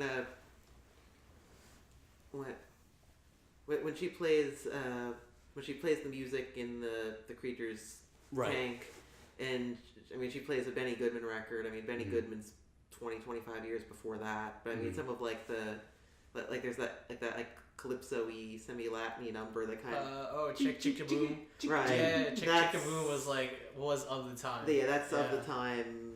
Yes. Yeah, so a lot of it sounded perfect to me in terms of fitting with the era, but like everyone said, like the score is incredible. Like, and maybe this is just because they had a reoccurring theme, I guess, and that's something that you don't see a lot in a lot of modern scores nowadays. But I love the theme, and I thought it helped so much in terms of this is this character's thing, or enforcing, I guess, the themes of the movie and helping things move forward. I loved it. I love the score, and that's one of the first times in a very long time I can say that I did love a score, and I was aware of it throughout the film in terms of what it was trying to accomplish. Because sometimes, there's some scores that are made so that you aren't aware of it, but they're there subtly. But this score was a score I was like keenly aware of and was very appreciative as I was watching. We gotta take you to see a musical sometime, Adam. Jeez. A real musical? Yeah, like a real musical. I don't know. Musicals don't do it for me, man. Adam, besides La La Land. You like La La Land. You like these recurring themes that describe the characters. Trust me, I've tried watching musicals before, and I get very I really don't like them. Which one? Like I've tried watching what's it called? Sweeney Todd was good. No, I tried watching that with you. I didn't even like that. Remember? No. I tried watching it with you. Let's watch Moulin Rouge, Adam. I watched it with you and Moulin Rouge LJ, also. and I didn't like it at all. I've tried watching what's it called? Les Mis was. I feel like I didn't like that. That's not gonna be your thing. No, that's not gonna be your thing. You have to have a certain taste and appreciation for musicals. Yeah. We need to take you to something cheesy, like some romance. Let's go watch. I mean, there's Shrek other the ones musical or too. something. I think there's like Elf. Oh, Elf. my mom wanted me to watch Mamma Mia with her. I made it through 10 minutes, and I was like, no. I don't think that's probably not for you. That's probably more for the ladies. I think you would probably like Hamilton. Maybe It's a little bit hip hop. It's a little bit rap. But you're never gonna be able to see it until we're old and gray. Yeah. Yeah, for sure. Okay, so we've said so many things about this movie that we love. We've dissected a couple of scenes and some of our favorite parts, but if there was anything that you said were cons or bad about the film, or things that you felt like detracted from the film, what were they if you had to point them out? I'll try. So, full disclosure, I didn't care about any of the side plots. Really? Yeah, I really didn't care. What I cared about in this film was the relationship between the asset and Eliza. Yeah, I felt that was the strongest element of the film in terms of the narrative, and the side plots were just kind of there, and some of them did help, but in terms of, I wasn't invested in them the way I was invested, because what draws me to a lot of films is the way they portray very human aspects of our lives, and what I really connected with regards to the main narrative was how, despite the fact that they're not even in the same species, they can communicate and find a common ground and also fall in love. I thought that was very profound, and the side plots just never really measured up to that main arc for me. And also I sort of had an issue with Octavia Spencer's character. I felt like a lot of times she was just kind of there. She was more of a plot device than a character, a fully fleshed out character. I don't know. If she was written with more nuance, I would have enjoyed her character. I thought Octavia Spencer's performance was great, but the character itself was lacking to me. I do think out of all the characters, she certainly gets the shortest end of the stick. Oh, most definitely. Yeah. Did you guys have any other things that you may have not have particularly liked about the film at all? I'm not sure if they gave. I'm not sure if Del Toro gave enough justice to the Dr. Hofstadt. The scientist. Yes, yeah. I mean the whole the Soviet plot. I mean the whole Soviet spy counter plot. I mean some of the detail in there. I mean the Russian is I mean, the Russian is exact. Everything in it makes sense, but it's just like every now and then they'll just kind of pop in on it, and I wouldn't say it detracts from the movie, but I feel like they didn't do it its justice. Aside from the Octavia Spencer stuff that we mentioned earlier, where I felt like her character in like the beginning, like the whole thing about like, you know, cleaning the bathroom and everything. I mean, there was like comedic potential there, but I mean, it seemed like they didn't really know what to do with the character because there was too much going on otherwise. I definitely think that none of the side plots or characters are bad. It's just that they could have been done better. Right. But at the same time, like, you don't want to get too like bloated in the film, telling like 8 different stories in one focus story. Exactly. So I definitely agree. Like, it's one of those things where they're not bad, but they don't necessarily like really add to the story or are particularly interesting, especially in comparison to what's clearly the highlight here, which is the romance, which is the relationship between the creature and Eliza. Yeah. But I mean, Vince and Jake, did you guys have anything that came to mind for you guys? I'm struggling to think of anything. That really came off as. What were you gonna say, Pablo? The only issue, I mean, and this isn't really an issue, was, I mean, I went into this blind from a trailer, etc. perspective, but I kind of went into this as, I mean, Pan's Labyrinth, and I mean, we've referenced this many, many times already over the course of this podcast, but I kind of felt like it was like, I felt like I was like taking points away from it for not being Pan's Labyrinth. That's. I would say. I'm like this. I mean, I wouldn't call this my score or whatever, but I feel like it's like A-. It's like you're great, but you're not quite there. It's like you're great, but not even perfect. But like you're great, but you haven't like really transcended that level, kind of thing. Like gone above and beyond. Like I can't put it into words. Right. Hey, Vince, you were gonna say something? I would say, like, I guess it's a small nuance. That the creature, I was hoping that the creature would actually like be speaking full on sentences and learning the full on, like, you know, American Sign Language or whatever sign language that Guillermo del Toro uses. I was hoping that they would at least you'd be like able to fulfill like full sentences. You know, kind of say "I love you" or "I want you" or something. I mean, they do that kind of at the end slightly when it was like you and me together, which is really profound. That's actually. the first time he like kind of abstracted that when he actually did a sign of a sentence instead of just a egg music. You know what I mean? Yeah. Another thing was like I was actually like a little bit hoping for like quiet moments. You know, the bus transitions were good, but the quiet moments between the interaction of the asset and Eliza, I was hoping of a little bit more less. I want to say less from the montage, but more increases of romance. You know, what have they been listening to? How much have they been talking? If anything, we get like those playoffs of just. Like I said, before the transition of her going to a musical song, the nuance of the dinner table, what goes on in a dinner table, you talk, everything's a little bit quiet, and you don't really know what to say, but you have to say it anyways, but you don't know how to really express it. So you'd want more snapshots of like them together. Kind of thing. Yeah. That's fair.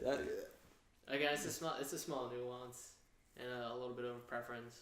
No, I mean, I think that's fair. It is your opinion, dude. Like, we can't like say it.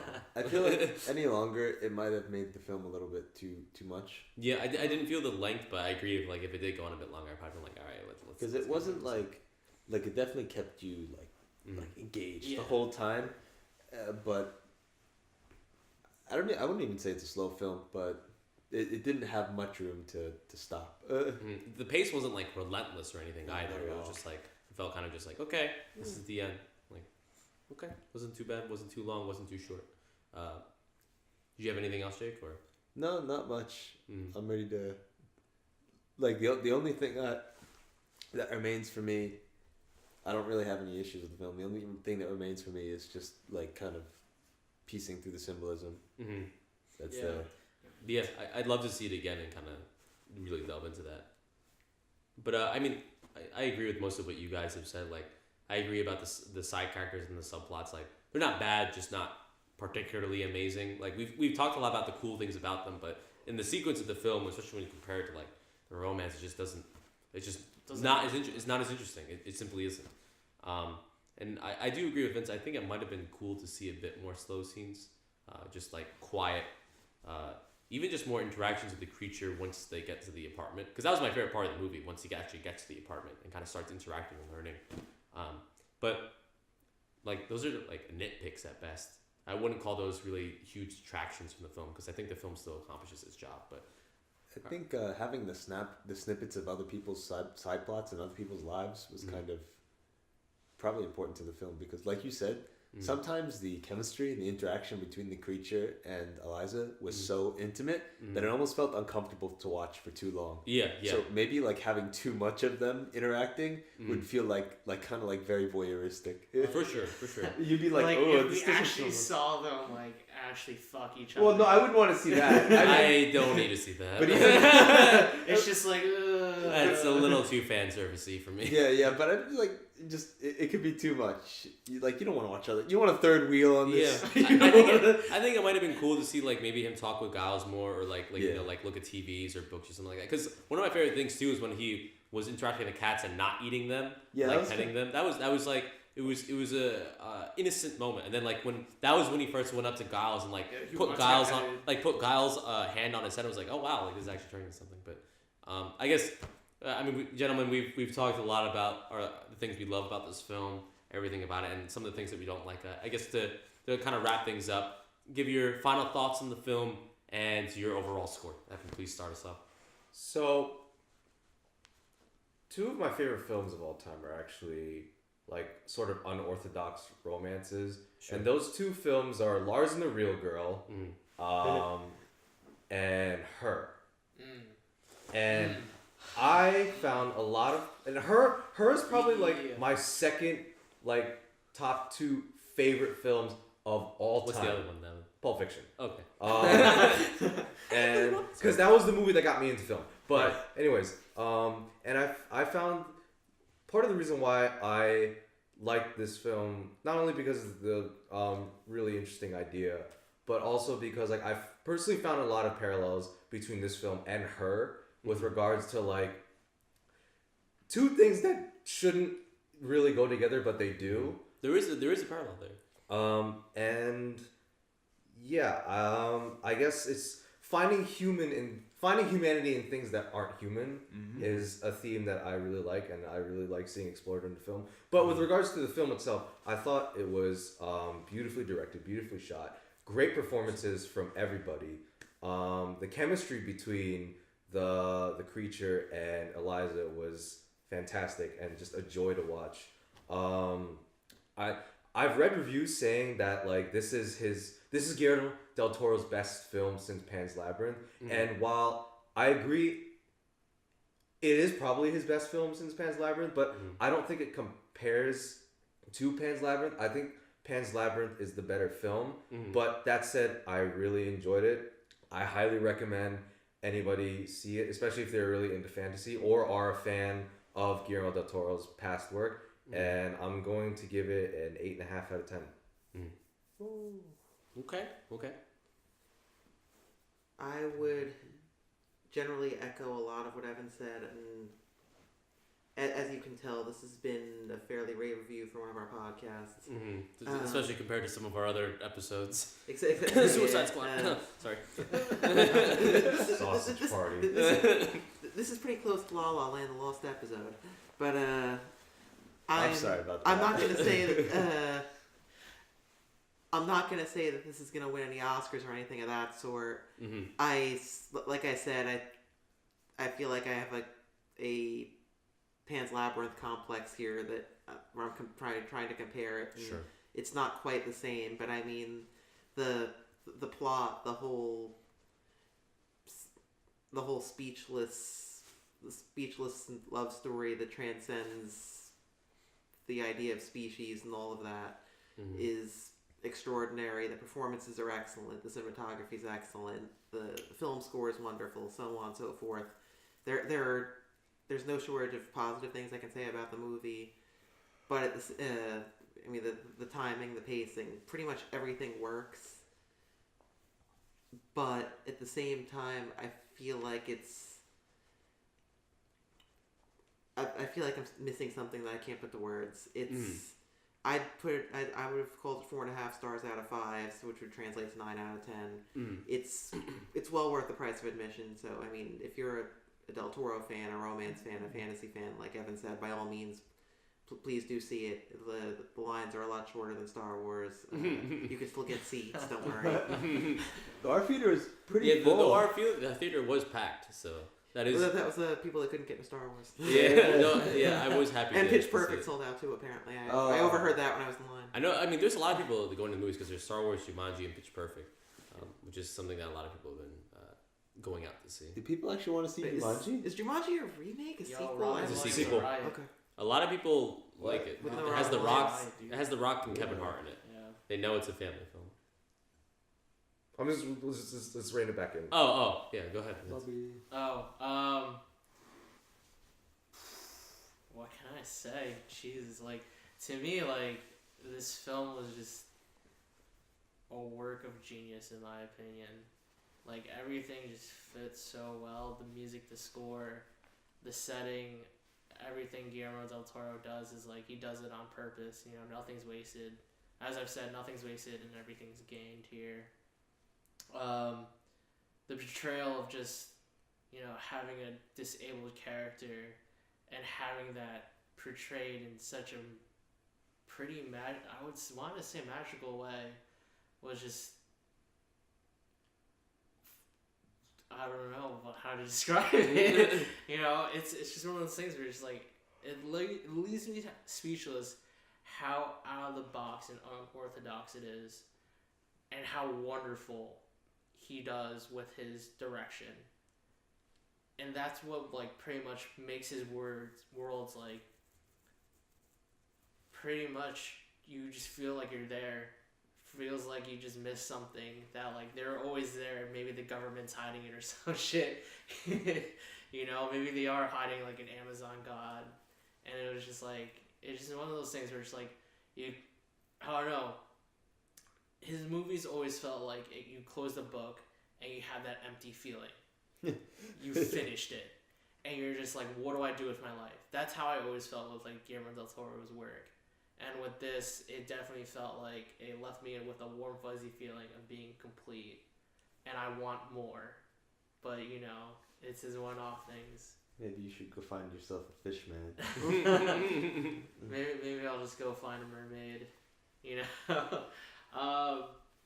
Yeah, like, going off from the title in itself, The Shape of Water, to the ending of that last silhouette with the poem recited, it's one of those things where it's just like you have to know the lesson. I don't know how you don't see the lesson. You know, love is one of those things where it's unrequited. It's one of those things where love has no shape. It isn't biased. It's kind. It's through friends. It's through what feels like family. It gives you a home. You can find it anywhere and everywhere. And it's just, to me, Guillermo del Toro pretty much portrayed that in a wonderful way. 11 out of 10 to be honest.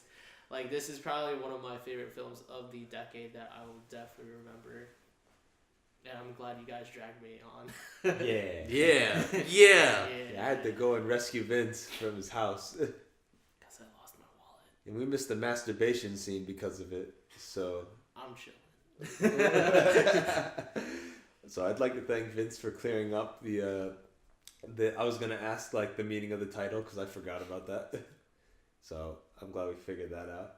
I'm in a weird spot right now. I thought the movie was a joy to watch and to look at.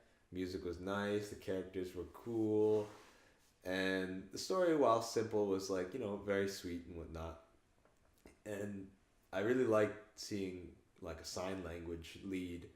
I thought that like it was really beautiful to watch Eliza sign things, and just I don't know, it's just always really expressive. Makes me want to learn it now.